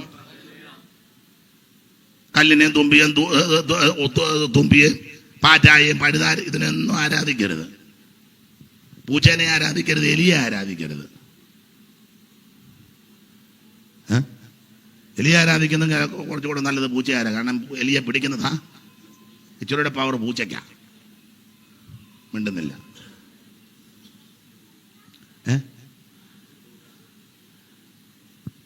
പാമ്പിനെ ആരാധിക്കരുത്. അങ്ങനെ തന്നെ മയിലിനെ ആരാധിക്കുന്നതാണ് നല്ലത്. ഈ കാണുന്ന ഒരു ചരാചരങ്ങളെയും സൃഷ്ടിയെയും ആരാധിക്കരുത്. ആരാധിക്കേണ്ടത് സ്രഷ്ടാവിനെയാണ്. സർവത്തെ സൃഷ്ടിച്ച ഒരുവനുണ്ട്, സർവത്തെ നിയന്ത്രിക്കുന്ന ഒരുവനുണ്ട്. ഉണ്ടാകട്ടെ എന്ന് പറഞ്ഞപ്പോൾ സകലത ഉളവാക്കിയ ഒരു സർവശക്തനായ ദൈവമുണ്ട്. ആ ദൈവത്തെ ആരാധിക്കണം. സ്തോത്രം. പഞ്ചഭൂത നിർമ്മാതാവായി വഞ്ചനയില്ലാത്തവനായി, പഞ്ചഭൂത നിർമ്മാതാവായി വഞ്ചനയില്ലാത്തവനായി, കിഞ്ചു നേരം കൊണ്ടാകില്ല സഞ്ചയങ്ങൾ സൃഷ്ടി ചെയ്തോൻ, കിഞ്ചു നേരം കൊണ്ടാകില്ല സഞ്ചയങ്ങൾ സൃഷ്ടി ചെയ്തോൻ, ഏക സത്യ ദൈവമേയുള്ളൂ ഭൂവാസികളെ, ഏക സത്യ ദൈവമേയുള്ളൂ ഭൂവാസികളെ, ഏക സത്യ ദൈവമേയുള്ളൂ. സ്പർശിപ്പാന സാധ്യനായി, ദർശിപ്പാന പ്രത്യക്ഷനായി, സ്പർശിപ്പാന സാധ്യനായി, ദർശിപ്പാന പ്രത്യക്ഷനായി, സർവരൂപികൾക്കാരൂപി ഉർവിയിൽ തുല്യമില്ലാത്തോ, സർവരൂപികൾക്കരൂപി ഉർവിയിൽ തുല്യമില്ലാത്തോ, ഏക സത്യ ദൈവമേയുള്ളൂ ഭൂവാസികളെ, ഏക സത്യ ദൈവമേയുള്ളൂ ഭൂവാസികളെ, ഏക സത്യ ദൈവമേയുള്ളൂ. അപ്പൊ ശ്രദ്ധിക്കുക, 4-ാം അധ്യായത്തിൽ സൃഷ്ടാവാകുന്ന ദൈവത്തെ ആരാധിക്കുന്നു. 5-ാം അധ്യായത്തിൽ ആമേൻ സ്തോത്രം യേശു കർത്താവിനെ ആരാധിക്കുന്നു. കുഞ്ഞാടിനെ 5:5 വായിച്ചു. അപ്പോൾ മൂപ്പന്മാരിൽ ഒരുത്തൻ എന്നോട്, കരയണ്ട, യഹൂദാ ഗോത്രത്തിലെ സിംഹവും ദാവീദിന്റെ വേരുമായുവാൻ പുസ്തകമാകുവാനും മുദ്ര പൊട്ടിക്കുവാനും ജയം പ്രാപിച്ചിരിക്കുന്നു. അടുത്ത വാക്യം, ഞാൻ സിംഹാസനത്തിന്റെയും 4 ജീവികളുടെയും നടുവിലും ഒരു കുഞ്ഞാട് അറുക്കപ്പെട്ടതുപോലെ നിൽക്കുന്നത് കണ്ടു. 5-ാം അധ്യായത്തിൽ കുഞ്ഞാടിനെ ആരാധിക്കുക. ആരെ ആരാധിക്കണം? ദൈവത്തെ ആരാധിക്കണം. ആരെ ആരാധിക്കരുത്? വേറെ ആരെ ആരാധിക്കരുത്? ആരാ ആരാധിക്കണ്ട? എല്ലാരും കയറി ആരാധിക്കുകയും ചെയ്യരുത്. ആരെ ആരാധിക്കണം? ദൈവത്തെ ആരാധിക്കണം. ആരെ ആരാധിക്കരുത്? വേറെ ആരെ ആരാധിക്കരുത്. ആരാണ് ആരാധിക്കേണ്ടത്? ചുമ്മാ പോകുന്നവരെല്ലാം കയറി ആരാധിച്ചാലൊന്നും ഏക്കുകയല്ല. ഒരു തെളിവ് തരാം. വചനത്തിൽ നിന്ന് മിസ്രയീമിൽ 430 വർഷം ഇവർ പാർത്തു. ഇസ്രയേൽ ഒറ്റ ദിവസം പോലും ആരാധിച്ചെന്ന് വാക്യമല്ല, ശാപ്പാട് കഴിച്ചെന്ന് വാക്യമുണ്ട്. കഴിച്ചതിൻ്റെ ലിസ്റ്റും അതുങ്ങൾ പറഞ്ഞു. ഞങ്ങൾ മിസ്രയീമിൽ ഇറച്ചിക്കലത്തിൻ്റെ അടുക്കല 16:2 വായിച്ചേ. പുറപ്പാട് പെട്ടെന്ന് വായിച്ചു അടികടാന്ന് വായിച്ചു. ആ മരുഭൂമിയിൽ വെച്ച് ഇസ്രായേൽ മക്കളുടെ സംഘമൊക്കെയും പിന്നെ മോശയ്ക്കും അഹരോനും വിരോധമായി പിറുപിറുത്തു. ഇസ്രായേൽ മക്കൾ അവരോട്, ഞങ്ങൾ ഇറച്ചിക്കലങ്ങളുടെ അടുക്കൽ ഇരിക്കുകയും, ഇറച്ചിക്കലത്തിന്റെ ആരാധിച്ചൊന്നും അല്ല, ഇറച്ചിക്കലത്തിന്റെ അടുക്കൽ ഇരിക്കുകയും. സഭായം നടക്കുമ്പോഴും അല്ലെ മാസയോഗത്തിനും ആരാധിക്കാത്ത ആൾക്കാരുണ്ട്. ഒരു ജോലി ഇല്ലേലും ചുമ്മാ അവിടെ പോയി മണം പിടിച്ച് നിൽക്കുന്ന ആൾക്കാരും ഉണ്ട്. എവിടാന്ന് എന്നോട് ചോദിക്കരുത്. ഇടയ്ക്കിടയ്ക്ക് വന്ന ആൾക്കാർക്ക് റിപ്പോർട്ടും കൊടുക്കും, ഇന്നതാന്ന്. ഇറച്ചിക്കലത്തിന്റെ അടുക്കലിരിക്കുകയും പിന്നെ തൃപ്തിയാകും വണ്ണം ഭക്ഷണം കഴിക്കുകയും ചെയ്ത് മതി. അപ്പൊ കടിച്ചെന്നാ തെളിഞ്ഞത്. 11:4 വായിച്ച സംഖ്യ കടിച്ചത് എന്നാന്ന് അവിടെ ലിസ്റ്റ് എഴുതിയിട്ടുണ്ട്. സംഖ്യാപുസ്തകം 11:4 പെട്ടെന്ന്. പിന്നെ അവരുടെ ഇടയിലുള്ള സമ്മിശ്ര ജാതി ദുരാഗ്രഹികളായി. ദൈവദാസന്റെ പേരെന്തുവാ? പ്രീനു. അഭിനന്ദിക്കുന്നു. പെട്ടെന്ന് വായിച്ചു തരുന്നതിന് ഒത്തിരി സന്തോഷമുണ്ട്, നന്ദി. ഇവർ തന്നെയായിരുന്നേ ഞാൻ പരുവക്കേടായി പോയാന്. അപ്പം വായിച്ചു തരുന്നതിന് ഒത്തിരി നന്ദി. ഇതെല്ലാം തമിഴ് ബൈബിളാണ്, അതുകൊണ്ടായി പരുവക്കേടാന്ന് പറഞ്ഞ്. അവർ വായിക്കുകയും ചെയ്യും, എനിക്ക് മനസ്സിലാകുകയില്ല. അപ്പൊ അതുകൊണ്ട് ഇത് വളരെ നന്നായിരിക്കുന്നു. ദൈവം അനുഗ്രഹിക്കട്ടെ. വായിച്ചോ 11:4. സമ്മിശ്ര ജാതി, പിന്നെ അവരുടെ ഇടയിലുള്ള സമ്മിശ്ര ജാതി മുഴുവൻ ദുരാഗ്രഹികളായി ഇസ്രായേൽ മക്കളും വീണ്ടും കരഞ്ഞുകൊണ്ട് ഞങ്ങൾക്ക് തിന്മാൻ ഇറച്ചി ആര് തരും? ഞങ്ങൾ മിസ്രൈമിൽ വെച്ച് വില കൂടാതെ തിന്നിട്ടുള്ള ലിസ്റ്റ്. മത്സ്യം, വെള്ളരിക്ക, മത്തങ്ങ, ഉള്ളി, ചുവന്നുള്ളി, ചുറ്റുള്ളി എന്നിവ ഞങ്ങൾ ഓർക്കുന്നു. ഉള്ളി തന്നെ ഏതൊക്കെ ടൈപ്പാ? ഉള്ളി, ചുവന്നുള്ളി, ചിറ്റുള്ളി എന്ന് പറഞ്ഞ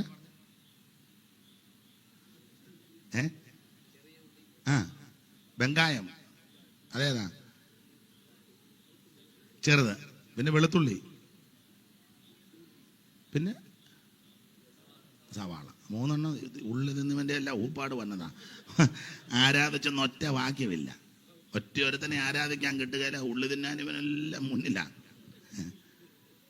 ഉള്ളി അടിച്ചെല്ലാം ഈ പരുവത്തിലായി. ആരാധിക്കാൻ ഒറ്റ ഒരുത്തനെ കിട്ടുന്നില്ല. ഇവനൊന്നും ആരാധിച്ചെന്ന് ഒറ്റ വാക്യമില്ല. അപ്പോൾ ഞങ്ങൾ മിസ്രയീമിൽ വെച്ച് വില കൂടാതെ തിന്നിട്ടുള്ള മത്സ്യം, വെള്ളരിക്ക, മത്തങ്ങ, ഉള്ളി, ചുമന്നുള്ളി, ചിറ്റുള്ളി ഇത് ഞങ്ങൾ ഓർക്കുന്നു. ഇപ്പോഴും ഞങ്ങളുടെ പ്രാണൻ വിശപ്പ് കൊണ്ട് പൊരിഞ്ഞിരിക്കുന്നു. ഈ മന്നയല്ലാതെ ഇവിടെ ഒന്നും ഇല്ല. അങ്ങനെ ഇവർ പ്രശ്നം ഉണ്ടാക്കിയപ്പോൾ ദൈവം തമ്പുരാൻ അഗ്നിസർപ്പത്തെ അയച്ച കാര്യമൊക്കെ അറിയാൻ വിവരിക്കുന്നില്ല. അപ്പോൾ ഈ മിസ്രയീമിൽ ഇവര് പാർത്തപ്പോൾ ആരാധിച്ചെന്ന് ഒറ്റ വാക്യമില്ല, ശാപ്പാട് കഴിച്ചെന്നുണ്ട്. അതും കഴിച്ചത് ഒരു പദമുണ്ട്, വില കൂടാതെ കാശ് മുടക്കി അന്നും ഒന്നും ചെയ്യത്തില്ല. തമിഴ്നാട്ടിലെ ഇവിടുത്തെ രീതി അറിയത്തില്ല. അവിടോട്ടൊക്കെ ചെന്നാൽ ചിലര് വീട്ടിൽ നല്ലൊരു ഭക്ഷണം ഉണ്ടാക്കുകയില്ല, പക്ഷെ ഒറ്റ കല്യാണം വിടുകയില്ല. വീട്ടിലുണ്ടാക്കത്തില്ല, വീട്ടിലങ്ങ് പഥ്യമാണ്. എനിക്ക് ഒത്തിരി പേരെ അറിയാം, വീട്ടിൽ പഥ്യമാണ്. പക്ഷേ മാപ്പിളയും പെമ്മളയും കൂടെ രാവിലെ കാറുമായിട്ട് ഇറങ്ങും കല്യാണത്തിന്. അവരൊന്ന് വിളിച്ചതേ ഉള്ളൂ, വരണേന്ന് ഒന്ന് പറഞ്ഞു പോയി. രണ്ടും കൂടെ ഇറങ്ങി നേരത്തെ അവിടെ 8:30 ആകുമ്പോഴേ അവിടെ ചെന്നിപ്പോൾ അവിടുത്തെ രീതിയൊക്കെ അങ്ങനെ. ഈ വറുത്തതൊക്കെ ഒത്തിരി ഉണ്ട്, ജ്യൂസുകളാന്നേ പല ടൈപ്പ്. അവരുടെ പ്രൗഢി അനുസരിച്ച് രണ്ടും കൂടെ നിന്ന് എന്നാലും കാട് കുടിക്കും പോലെ നിന്നങ്ങ്. എന്നാലും ഞാൻ 2 കണ്ട്.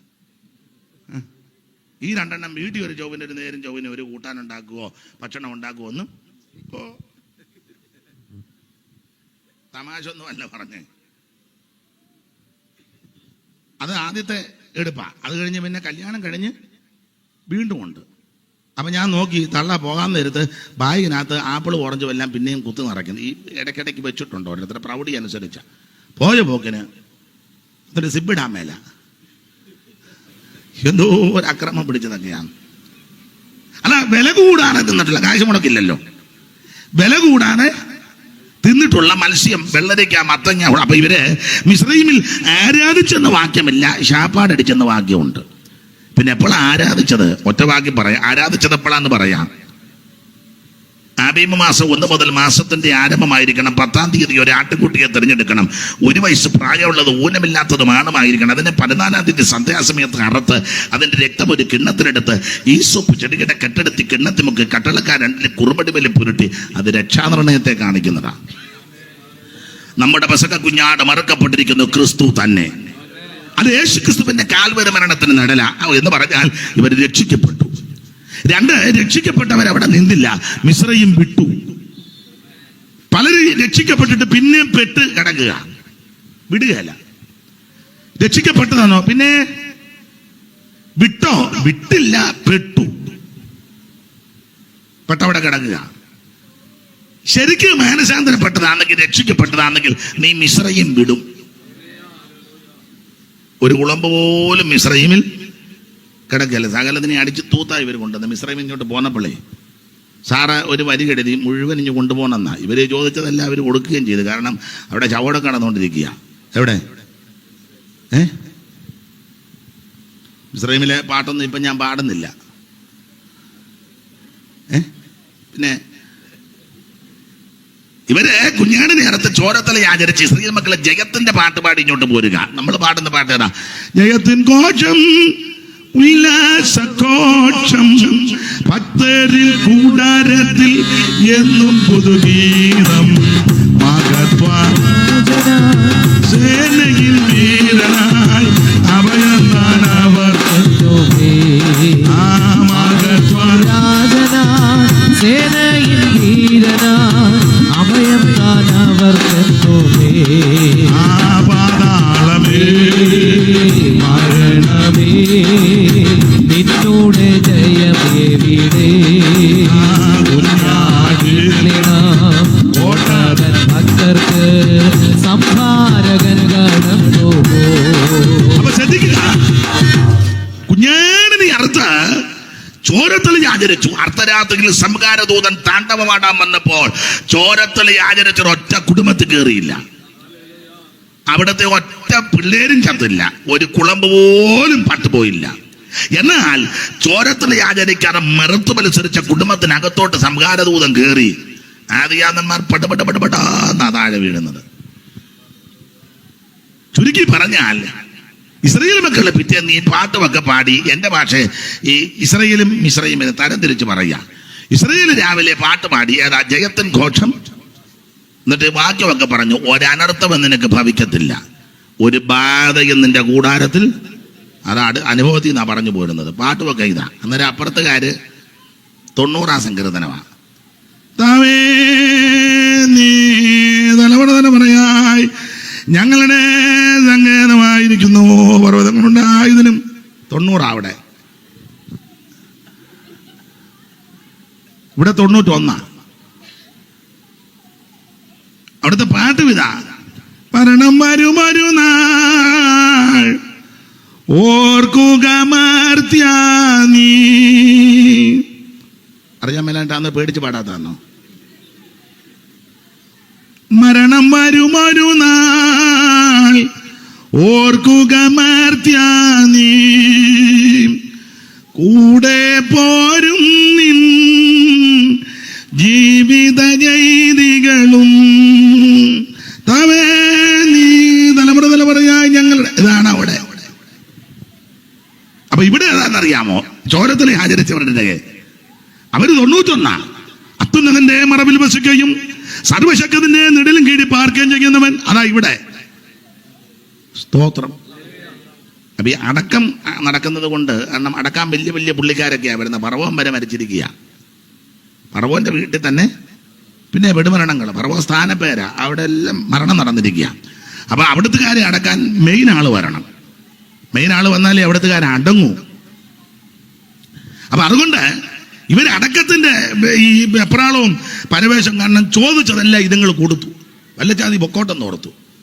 അപ്പൊ ഈ മിസ്രൈമിന് അടക്കത്തിനുള്ള ക്രമീകരണമാണ്. നരടൻ രാജനെയൊക്കെ വിളിച്ച് പന്തലുമൊക്കെ ഇട്ട് കറുത്ത ഇതെല്ലാം തൂക്കി. സ്തോത്രം. വലിയ പ്രശ്നങ്ങളാണ്. ചുരുക്കി പറഞ്ഞാൽ അപ്പൊ ഇസ്രായേൽ മക്കള് ജയത്തിന്റെ പാട്ട് പാടി ഇവര് ദൈവത്തെ മഹത്വപ്പെടുത്തുകയാ. അവിടെ അടക്കം നടക്കുക. വായിച്ചേ 33-ാം അധ്യായത്തിന്റെ 1-2 വായിച്ചേ. സംഖ്യാപുസ്തകം 33-ാം അധ്യായത്തിന്റെ 1-2 പെട്ടെന്ന് വായിരും. മോശയുടെയും അഹരോന്റെയും കൈക്കീഴിൽ ഗണമായി മിസ്രൈം ദേശത്ത് നിന്ന് പുറപ്പെട്ട ഇസ്രായേൽ മക്കളുടെ പ്രയാണങ്ങളാവിത്. ഇസ്രായേൽ മക്കളുടെ പ്രയാണങ്ങളാവിത്. അടുത്തത് മോശ യഹോവയുടെ കൽപ്പന പ്രകാരം അവരുടെ പ്രയാണക്രമത്തിൽ അവരുടെ താവളങ്ങൾ എഴുതി വെച്ചു. അടുത്തത് താവളമായി അവർ ചെയ്ത പ്രയാണങ്ങളാവിത്. 1-ാം മാസം 15-ാം തീയതി അവർ രമസേസിൽ നിന്ന് പുറപ്പെട്ടു. ഇവര് 15-ാം തീയതി പുറപ്പെട്ടു. 14-ാം തീയതി ചോരത്തല ആചരിച്ചു. അടുത്ത വാക്യം. മിസ്രൈമ്യരോ യഹോവ തങ്ങളുടെ ഇടയിൽ സംഹരിച്ച കടിഞ്ഞൂലുകളെയെല്ലാം കുഴിച്ചിടുകയായിരുന്നു. അവിടെ ശവോടൊക്കെ നടന്നുകൊണ്ടിരിക്കുക. ഇവിടെ ജയത്തിന്റെ പാട്ട്. ചുരുക്കി പറഞ്ഞാൽ ആ ഭാഗം അധികം വിവരിക്കുന്നില്ല. ഇവർ ഒടുവിൽ ചെങ്കടൽ കടന്നു. ചെങ്കടൽ കടന്ന് അക്കരെ കയറിയപ്പോൾ പുറപ്പാട് പുസ്തകം 15-ാം അധ്യായത്തിന്റെ 1 മുതൽ 15-ന്റെ 19 വരെ സഹോദരന്മാര് പാട്ടുപാടി. 20-ാമത്തെ വാക്യത്തിൽ മിരിയാം കയ്യിൽ തപ്പെടുത്ത് നൃത്തം ചെയ്ത് പാട്ടുപാടി. ചുരുക്കി പറഞ്ഞാൽ ദൈവത്തെ ആരാധിച്ചു. എപ്പോഴാണെന്നറിയാമോ? ചെങ്കടൽ കടന്നപ്പോഴാണ് ദൈവത്തെ ആരാധിച്ചത്. അപ്പൊ ഞാൻ ആ പറഞ്ഞ പോയിന്റ് വരെ, ആരെ ആരാധിക്കണം? ദൈവത്തെ ആരാധിക്കണം. ആരെ ആരാധിക്കരുത്? വേറെ ആരെ ആരാധിക്കരുത്. ആരാണ് ആരാധിക്കേണ്ടത്? ഒറ്റ വാക്ക് പറയാ, രക്ഷിക്കപ്പെട്ട് സ്നാനപ്പെട്ട് മറുകര കയറിയവര് വേണം ദൈവത്തെ ആരാധിക്കാൻ. ആരാധനയിൽ ദൈവം പ്രസാദിക്കും. അപ്പോൾ 4-5 അധ്യായം വെളിപ്പാട് പുസ്തകം സ്വർഗത്തിലെ ആരാധനയാ. 6-ാം അധ്യായം മുദ്ര പൊട്ടിക്കുന്ന വിഷയമാണ്. 7 മുദ്രയുണ്ട്. അതിൽ 6-ാമത്തെ അധ്യായത്തിൽ 6 മുദ്ര പൊട്ടിക്കുന്നു. 7-ാം അധ്യായത്തിൽ 144,000 പേർക്ക് മുദ്ര കിടുന്നു. 8-ാം അധ്യായത്തിൽ 7-ാം മുദ്ര പൊട്ടിക്കുകയും കാഹളങ്ങൾ മീട്ടുന്നു. 9-ാം അധ്യായത്തിൽ യൂഫ്രട്ടീസ് നദീതീരത്ത് ബന്ധിച്ച ദൂതനെ അടിച്ചുവിടുകയാ. 10-ാം അധ്യായത്തിൽ ചെറുപുസ്തകം വാങ്ങി ഭക്ഷിക്കുന്നു. 11-ാം അധ്യായം 2 സാക്ഷി. 12 മുമ്പേ വായിച്ചു സൂര്യധാരണ സ്ത്രീയെ. 13-ാം അധ്യായം മൃഗം കയറി വരുന്നു. 14-ാം അധ്യായം 144,000 പേര് സിയോൻ മലയിൽ. 15-ാം അധ്യായം മോശയുടെ പാട്ട്, കുഞ്ഞാടിന്റെ പാട്ടും പാടി വീണ പിടിച്ച് വൈദികന്മാർ പാട്ടുപാടി ദൈവത്തെ ആരാധിക്കുന്നു. 16-ാം അധ്യായത്തിൽ 7 ക്രോധകലശം ഭൂമിയിലൊഴിക്കുന്നു. 17-ാം അധ്യായം യെഹൂക്രിസ്തുവിന്റെ മണവാട്ടി. 18-ാം അധ്യായം വാണിജ്യ ബാബിലുണ്ട് അധപ്പതനം. 19-ാം അധ്യായം കുഞ്ഞാടിന്റെ കല്യാണം. 20-ാം അധ്യായം 1000 ആണ്ട് വാഴ്ച. 21-ാം അധ്യായം പുതിയ യെരൂശലേം. 22 നിത്യത. ഇങ്ങനെയാണ് സാധാരണ ഓടിച്ചു പറയുന്നത്. നമ്മൾ ഇന്ന് രാത്രി 3-ാം അധ്യായത്തിന്റെ 20 വായിച്ച പെട്ടെന്ന് പറഞ്ഞു നിർത്ത.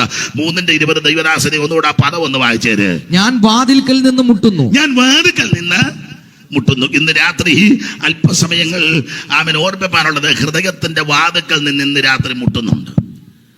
വാതിൽക്കൽ നിന്ന് മുട്ടുന്നു. ആരാണ് വാതിൽക്കൽ നിന്ന് മുട്ടുന്നത്? യേശു ഹൃദയത്തിന്റെ വാതിൽക്കൽ നിന്ന് മുട്ടുക. ഈ ഓരോ സഭയോടും ദൂത് പറയുമ്പോൾ ദൂതിന് ചില അടിസ്ഥാന തത്വങ്ങളുണ്ട്. അതെല്ലാം ഞാൻ പറയുന്നില്ല. 7 സഭയ്ക്കാ ദൂത്. ഓരോ സഭയോടും ദൈവം ദൂത് പറയുമ്പോൾ അതിന് അടിസ്ഥാന പ്രമാണം: 1, കർത്താവ് സഭയ്ക്ക് തന്നെ ഒന്ന് പരിചയപ്പെടുത്തും. 2, അഭിനന്ദിക്കാൻ എന്തെങ്കിലും ഉണ്ടെങ്കിൽ അഭിനന്ദിക്കും. 3, ആക്ഷേപിക്കാൻ വല്ലതും ഉണ്ടെങ്കിൽ ആക്ഷേപിക്കും. 4, അവരെ നന്നായിട്ട് വിവേചിക്കും. 5, അവർക്ക് പ്രബോധനം കൊടുക്കും. 6, അവർക്ക് മുന്നറിയിപ്പ് കൊടുക്കും. 7, പ്രതിഫലം വല്ലതും ഉണ്ടെങ്കിൽ അതും കർത്താവ് പറയും. എല്ലാം എടുക്കാൻ നേരമില്ല. പരിചയപ്പെടുത്തിയത് മാത്രം വായിക്കാം. 3:14 കർത്താവ് ലവോദിക്ക സഭയ്ക്ക് തന്നെ ഒന്ന് പരിചയപ്പെടുത്തിയത് മുമ്പേ വായിച്ച പദത്തോട് ചേർത്ത 3:14 ലവോദിക്ക സഭയിലെ ദൂതൻ എഴുതുക: വിശ്വസ്തനും സത്യവാനുമായ സാക്ഷിയായി ദൈവസൃഷ്ടിയുടെ ആരംഭമായ ആമേൻ എന്നുള്ളവൻ അരുളി ചെയ്തു എന്ന് പറഞ്ഞാൽ, അല്ലയോ ലവോദിക്ക സഭയെ, നിങ്ങളോട് ദൂത് പറയുന്ന ഞാൻ വിശ്വസ്തനായ ദൈവമാണ്. ഇന്ന് രാത്രി എന്നെ കേൾക്കുന്ന ബഹുമാന്യ ദൈവമക്കളോട് പറയാ, നിന്നെ രക്ഷിച്ച ദൈവം വിശ്വസ്തനാ. നിന്നെ വിടുവിച്ച ദൈവം വിശ്വസ്തനാ. നമുക്ക് വേണ്ടി രക്തം ചീന്തിയ കർത്താവ് വിശ്വസ്തനാ. അവിടുന്ന് അരുളി ചെയ്ത്, ഞാനോ ലോകാവസാനത്തുള്ള എല്ലാ നാളും നിങ്ങളോട് കൂടെ ഉണ്ടെന്ന് അരുളി ചെയ്ത നമ്മുടെ ദൈവം വിശ്വസ്തനാ. ആകാശവും ഭൂമിയും ഒക്കെ മാറിപ്പോകും. ദൈവത്തിന്റെ വചനങ്ങൾക്കും ദൈവത്തിന്റെ വാഗ്ദത്തങ്ങൾക്ക് ഒരു മാറ്റവും വരത്തില്ല. ദൈവം വിശ്വസ്തൻ. അവിടുന്ന് വാക്ക് പറഞ്ഞാൽ മാറാത്തവനാ. ദൈവത്തിന്റെ മകത്ത് വിവരിക്കുന്നില്ല. കാരണം ഇവിടെ ആരും വിശ്വസ്തരല്ല. എല്ലാവരും ഒന്നല്ല, ആരും വിശ്വസ്തരല്ല. മാതാപിതാക്കൾ എല്ലാവരും ഒന്നും വിശ്വസ്തരല്ല. അല്ല, മക്കളും എല്ലാവരും വിശ്വസ്തരല്ല. സ്നേഹിതരും സഹോദരങ്ങളും ചാർച്ചക്കാരും എല്ലാവരും വിശ്വസ്തരല്ല. മുമ്പേ പറഞ്ഞതുപോലെ അവസരം കിട്ടുമ്പോൾ എല്ലാവരും തള്ളിപ്പറയും, ഒറ്റപ്പെടുത്തും. പക്ഷേ നമുക്ക് വേണ്ടി രക്തം ചീന്തി വീണ്ടെടുത്ത ദൈവം വിശ്വസ്തനാ. സഭയ്ക്ക് തന്നെ ഒന്ന് പരിചയപ്പെടുത്തുക.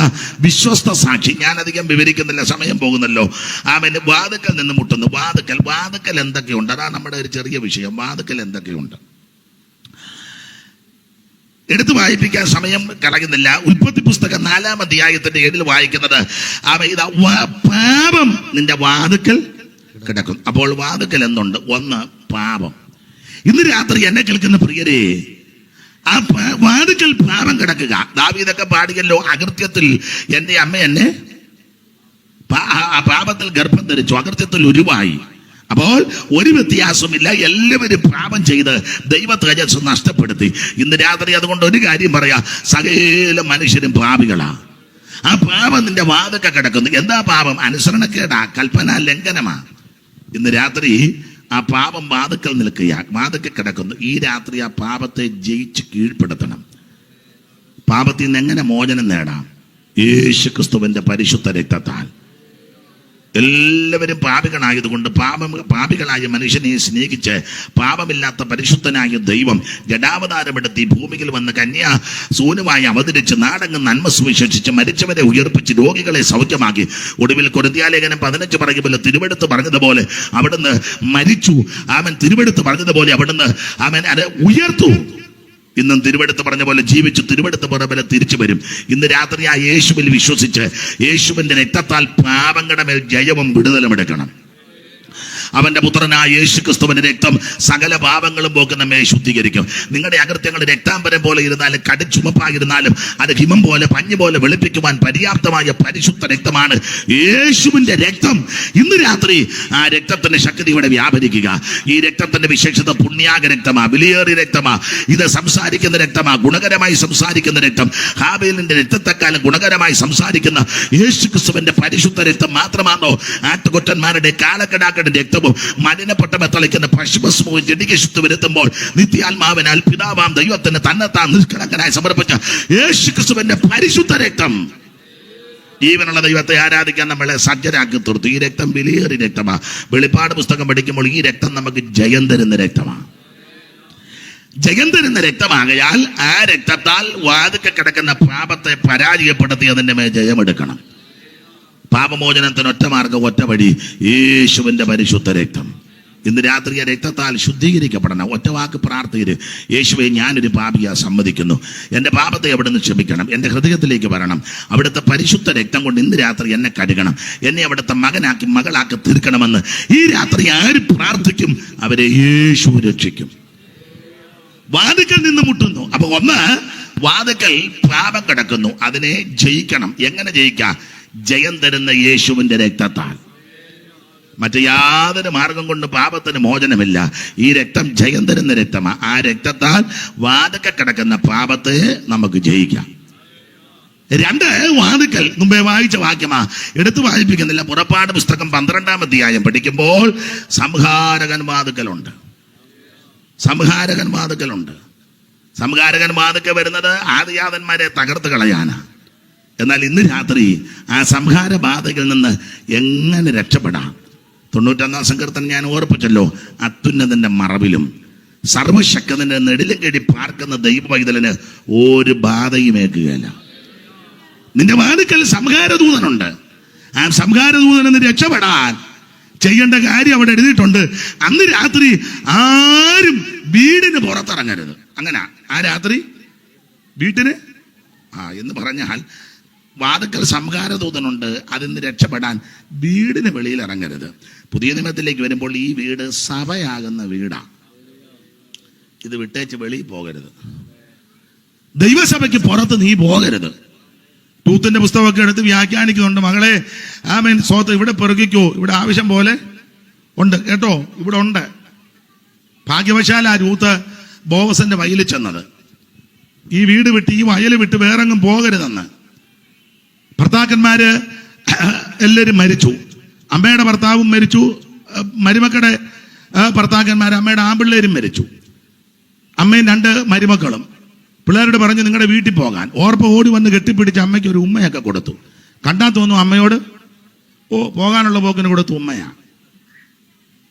രൂത്ത് ഉമ്മ വെക്കാനൊന്നും ഇല്ലെങ്കിൽ രൂത്ത് അമ്മയോട് പറഞ്ഞു, പിന്നെ നിന്റെ ദൈവം എൻ്റെ ദൈവം, നിന്റെ ജനം എൻ്റെ ജനം, നീ പോകുന്നിടത്ത് ഞാനും വരും. പിന്നെ എൻ്റെ ഭാഷയാ, തള്ള ഇടയ്ക്കിടയ്ക്ക് പോകുന്നതെന്ന് ചോദിക്കരുത്, മരണത്താലല്ലാതെ. യഹോവ ഭക്തത്തിന് ദൃഢധൈര്യം ഉണ്ടാവുന്ന മക്കൾക്കും ശരണം ഉണ്ടാകുമെന്ന. അങ്ങനെ 2 പേരും കൂടെ നടന്ന് ബേത്ലഹേമിലെത്തി. ആരാ? രൂത്തും നവോമി. ബേത്ലഹേമിലെത്തിയപ്പോൾ എൻ്റെ ഭാഷയാ, അന്ന് ബേത്ലഹേമിൽ ലേഡീസ് മീറ്റിംഗ് നടക്കുക, സഹോദരീ സമാജം. തെളിയിക്കാം, ഒരു വാക്യം വായിച്ച്. 1:19, രൂത്ത് 1:19. വചനത്തിൽ നാം എന്റെ കൊങ്ങായിക്ക് പിടിക്കുകയല്ല. അങ്ങനെ അവർ രണ്ടുപേരും അതാ നവോമിയും രൂത്തും, അതാ രണ്ടുപേരും ബെത്ലഹേം വരെ നടന്നു. അടുത്തത് ബെത്ലഹേമിൽ അവർ എത്തിയപ്പോൾ പട്ടണം മുഴുവനും അവരുടെ നിമിത്തം ഇളകി. അടുത്ത വാക്യം, ഇവൾ നവോമിയോ എന്ന് സ്ത്രീജനം പറഞ്ഞു. സ്ത്രീജനം, അതാ ഞാൻ പറഞ്ഞ ലേഡീസ് മീറ്റിംഗ് ആയിരുന്നെന്ന്. 2 പേരും കൂടെ ബേത്ലഹേമിൽ വന്നപ്പോൾ അന്ന് സഹോദരീ സമാജം, പട്ടണം ഇളകി. ഇവൾ നവോമിയോ എന്ന് സ്ത്രീജനം പറഞ്ഞു. അപ്പൊ അവള് പറഞ്ഞു, നവോമി എന്നൊന്നും വിളിക്കണ്ട, എന്നെ മാറാ. ഭാഗം ഒന്നും ഞാൻ വിവരിക്കുന്നില്ല. ചുരുക്കി പറഞ്ഞാൽ, എന്തിനേറെ രൂത്ത് പെറുക്കാൻ പോയി. ഭാഗ്യവശാൽ ബോവസിന്റെ വയലിൽ ബോവസ് അവളെ കണ്ടു, ഇഷ്ടപ്പെട്ടു, തിരിച്ചറിഞ്ഞു. കറ്റയുടെ ഇടയിൽ നിന്ന് കതിര് വലിച്ചിട്ട് കൊടുത്തു, കോരി വെച്ച വെള്ളം കൊടുത്തു, ചാറ്റിൽ മുക്കാൻ പറഞ്ഞു. പിന്നെ രാത്രിയിൽ കളത്തിൽ ചെന്നു, അവൻ്റെ കാൽ കീഴ് പോയി കിടന്നു. അവൾ തിരിച്ചറിഞ്ഞു. ചുരുക്കി പറഞ്ഞാൽ രൂത്തിനെ ബോവസ് വിവാഹം കഴിച്ചു. സ്തോത്രം. ഈ വയല് വിട്ടു പോകരുത്. ഭാഗ്യവശാല പാടാന് വൈകുന്ന ഒരു വരി പാടാം. എന്നാ സ്വന്തം ദേശം വിട്ട് തൻ്റെ അമ്മയോടുകൂടെ ചേർന്ന രൂത്തു ഭാഗ്യം വെച്ചാൽ ബോവസിൻ കാലായിൽ. സ്വന്തം ദേശം വിട്ട് തൻ്റെ അമ്മയോടുകൂടെ ചേർന്ന രൂത്തു ഭാഗ്യം വെച്ചാൽ ബോവസിൻ കാലായിൽ. ബോവസിൻ കാലായിൽ വന്നിടുമോ സ്നേഹിതരെ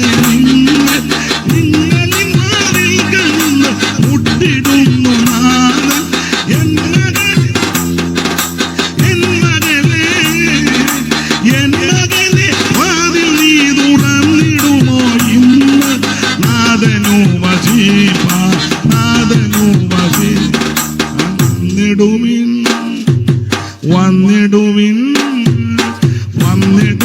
മാനവരെ ബോവസിൻ കാലായി തൻ വയലിൽ വേല ചെയ്യും തഞ്ചനത്തിൻ കൂടെ.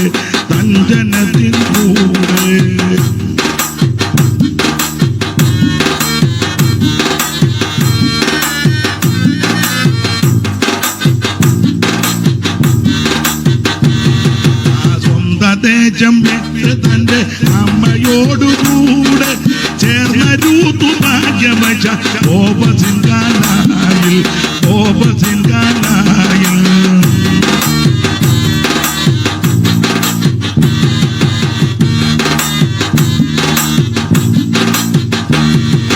ഇന്ന് രാത്രി ഈ വയല് വിട്ടങ്ങ് പോകരുത്. ശ്രദ്ധിക്കുക. ഒന്ന്, പാപം നിന്റെ വാതിൽക്കൽ കിടക്കുന്നു. നീ അതിനെ ജയിക്കണം. എങ്ങനെ ജയിക്കാം? ജയം തരുന്ന യേശുക്രിസ്തുവിന്റെ രക്തത്താൽ. രണ്ട്, സംഹാരദൂതൻ വാതിൽക്കൽ നിൽപ്പുണ്ട്. എങ്ങനെ രക്ഷപ്പെടാന്നറിയോ? ഈ വീടിന് വെളിയിൽ ഇറങ്ങരുത്. ഇത് ദൈവസഭയാകുന്ന വീടാ. ഇതിനകത്ത് എനിക്ക് നിങ്ങൾക്ക് ആവശ്യമുള്ളതെല്ലാം ഉണ്ട്. വേറെ എങ്ങും പോകണ്ട. കോഴിക്കോട്ടും പോകണ്ട, പുത്തരിക്കണ്ടം മൈതാനത്തും പോകണ്ട, കോട്ടയത്തും പോകണ്ട, കോടിമതയിലും പോകണ്ട, പുനലൂരും പോകണ്ട, കൊട്ടാരക്കരയിലും പോകണ്ട. എല്ലാം ഇതിനകത്ത് എന്നൊക്കെയുണ്ട്. 14-26 വായിര് ഈ വീട്ടിൽ എന്തൊക്കെയുണ്ടെന്ന്. കൊരിന്ത്യർക്ക് എഴുതിയ 1-ാം ലേഖനം 14-ാം അധ്യായത്തിന്റെ 26. ഇവിടെ എന്തൊക്കെയുണ്ട്? ഈ വീട്ടിൽ നിന്നിനാ വെറുതെ വെളിയിൽ പോകുന്നത്? ആകയാൽ എന്ത് സഹോദരന്മാരെ, നിങ്ങൾ കൂടി വരുമ്പോൾ, നിങ്ങൾ ഈ വീട്ടിൽ വരുമ്പോഴേ, ദൈവസഭ ഒരു ഭവനമാ, വീടാ. കൂടി വരുമ്പോൾ ഓരോരുത്തന് സങ്കീർത്തനമുണ്ട്. ഇവിടെ ഉണ്ടെന്ന്. പിന്നെ എന്തിനാ ഇതിന് വെളിയിൽ പോകുന്നേ? പിന്നെ ഉപദേശമുണ്ട്. അതുകൊണ്ട് ഇവിടെ വെളിപ്പാടുണ്ട്. വെളിവുകേടില്ലെന്നേ ഉള്ളൂ. വെളിപ്പാടുണ്ട്. പിന്നെ ഭാഷയുണ്ട് ഇല്ലെന്ന് ചിലര് പറയുന്നു. ഇവിടെ ഉണ്ട്. പിന്നെ വ്യാഖ്യാനമുണ്ട്. അതുകൊണ്ട് പിന്നെ സകലവും ആത്മീക വർധന. അപ്പൊ ഈ വീട് വിട്ടെങ്ങും പോകരുത്. ഇവിടെ സങ്കീർത്തനമുണ്ട്, ഉപദേശമുണ്ട്, വെളിപ്പാടുണ്ട്, അന്യഭാഷയുണ്ട്. പിന്നെന്തിനാ വേറൊരു വീട്ടിൽ പോകുന്ന? എല്ലാം ഇവിടെ ഉണ്ട്. ഈ വീട് വിട്ട് വെളിയിൽ ഇറങ്ങരുത്. വീടിന് പുറത്തിറങ്ങിയാൽ സംഹാരകൻ നിന്നെ തൊടും. വാതുക്കൽ സംഹാരദൂതൻ നിപ്പുണ്ട്. ദൈവത്തിന് മഹത്വം. എല്ലാ വാക്യങ്ങളും എടുപ്പിക്കുന്നില്ല എങ്കിൽ ഇത്രയും സമയം നിങ്ങൾ സഹകരിച്ചതിന് ഒത്തിരി നന്ദി. ഇനി അങ്ങ് പറഞ്ഞു വിട്ടേക്കാം. സമയം പോയത് കൊണ്ടാ. സമയം വാച്ച് പിടിച്ചോ, അല്ലെ വാച്ചിരിക്കുമ്പോൾ പിന്നെ ഞാൻ വല്ലതും പറയും. ബൈബിളും പിടിച്ചോ, അല്ലെ പിന്നെ പറയും അതവിടെ ഇരിക്കുന്നവിടെ പുള്ളിക്ക് ഇളക്കം കയറിയെന്ന് പറയും. അതുകൊണ്ട് നിർത്തുക. വാതുക്കൽ നിന്ന് മുട്ടുതന. ഒന്ന്, വാതുക്കൽ പാപം എങ്ങനെ ജയിക്കാം? യേശുവിന്റെ രക്തത്താൽ. രണ്ട്, വാതുക്കൽ സംഹാരദൂതൻ നിൽക്കുന്നു. എങ്ങനെ രക്ഷപ്പെടാം? വീടിന് പുറത്തിറങ്ങരുത്. ചോരത്തല ആചരിച്ച വീടാ, ഇതിനകത്ത് നിന്നോണം. മൂന്ന്, വാതുക്കൽ യാക്കോബിന്റെ ലേഖനമാ. അയ്യോ, വാതുക്കൽ ന്യായാധിപതി നിൽക്കുന്നു. 5:9 തോന്നുന്നു. ഒന്ന് വായിച്ചേ മോനെ. 5:9 ആണോ?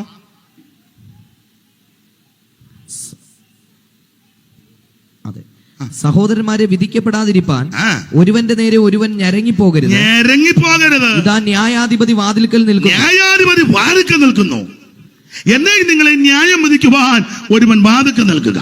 സൂക്ഷിച്ചോണം. സംസാരം, പ്രവൃത്തി, ഇടപാട്, കൊടുക്കവാങ്ങൽ, ചെയ്വന, രീതി, നടപടി, ഇതെല്ലാം ശ്രദ്ധിക്കണം. ന്യായവിധിയുണ്ട്.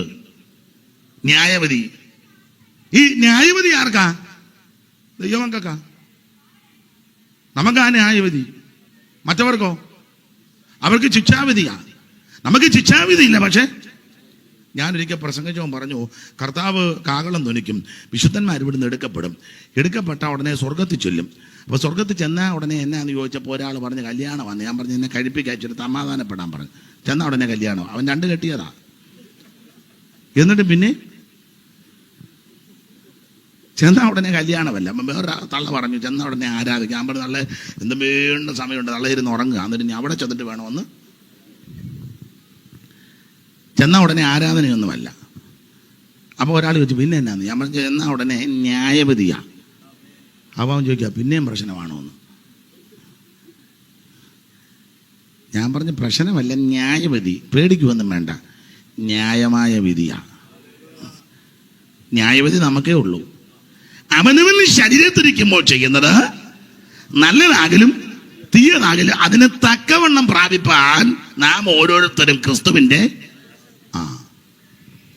ക്രിസ്തുവിന്റെ മുൻപിൽ നിന്നു ന്യായം പറഞ്ഞിടുവാൻ, ക്രിസ്തുവിന്റെ മുൻപിൽ നിന്നു ന്യായം പറഞ്ഞിടുവാൻ ബിഷോപ്പന്മാരും മെത്രാന്മാരച്ഛന്മാരും നാസ്തികരും എല്ലാ ആസ്തികരും ന്യായം വിധിച്ചു തള്ളു ദൈവം. ദുഷ്ടനെ വിധി ചൊല്ലി പുറം തള്ളും. തേജസ്സിൻ സിംഹാസനം ന്യായമായി വിധി ചൊല്ലി പോകുവിൻ, ഞാൻ നിങ്ങളെ അറിയുന്നില്ല. ന്യായം വിധിച്ചു തള്ളും ദൈവം.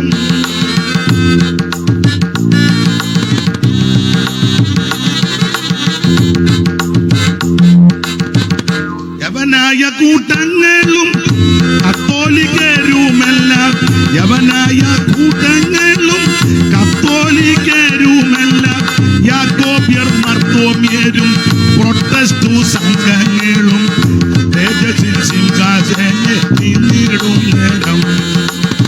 യാക്കോബ്യർ മർത്തോമ്യരും പ്രൊട്ടസ്റ്റ് സംഘങ്ങളും തേജസ്സിൻ സിംഹാസനെ നിന്നിടും നേരം. ന്യായം വിധിച്ചു തള്ളും ദൈവം. അപ്പൊ ശ്രദ്ധിക്കുക, അവിടെ ചെന്ന ഉടനെ ന്യായവിധിയാ. ന്യായമായ വിധി എന്ന് പറഞ്ഞാൽ ഈ ഭൂമിയിൽ വെച്ച് ചെയ്തതെല്ലാം വെളിപ്പെടുത്തും.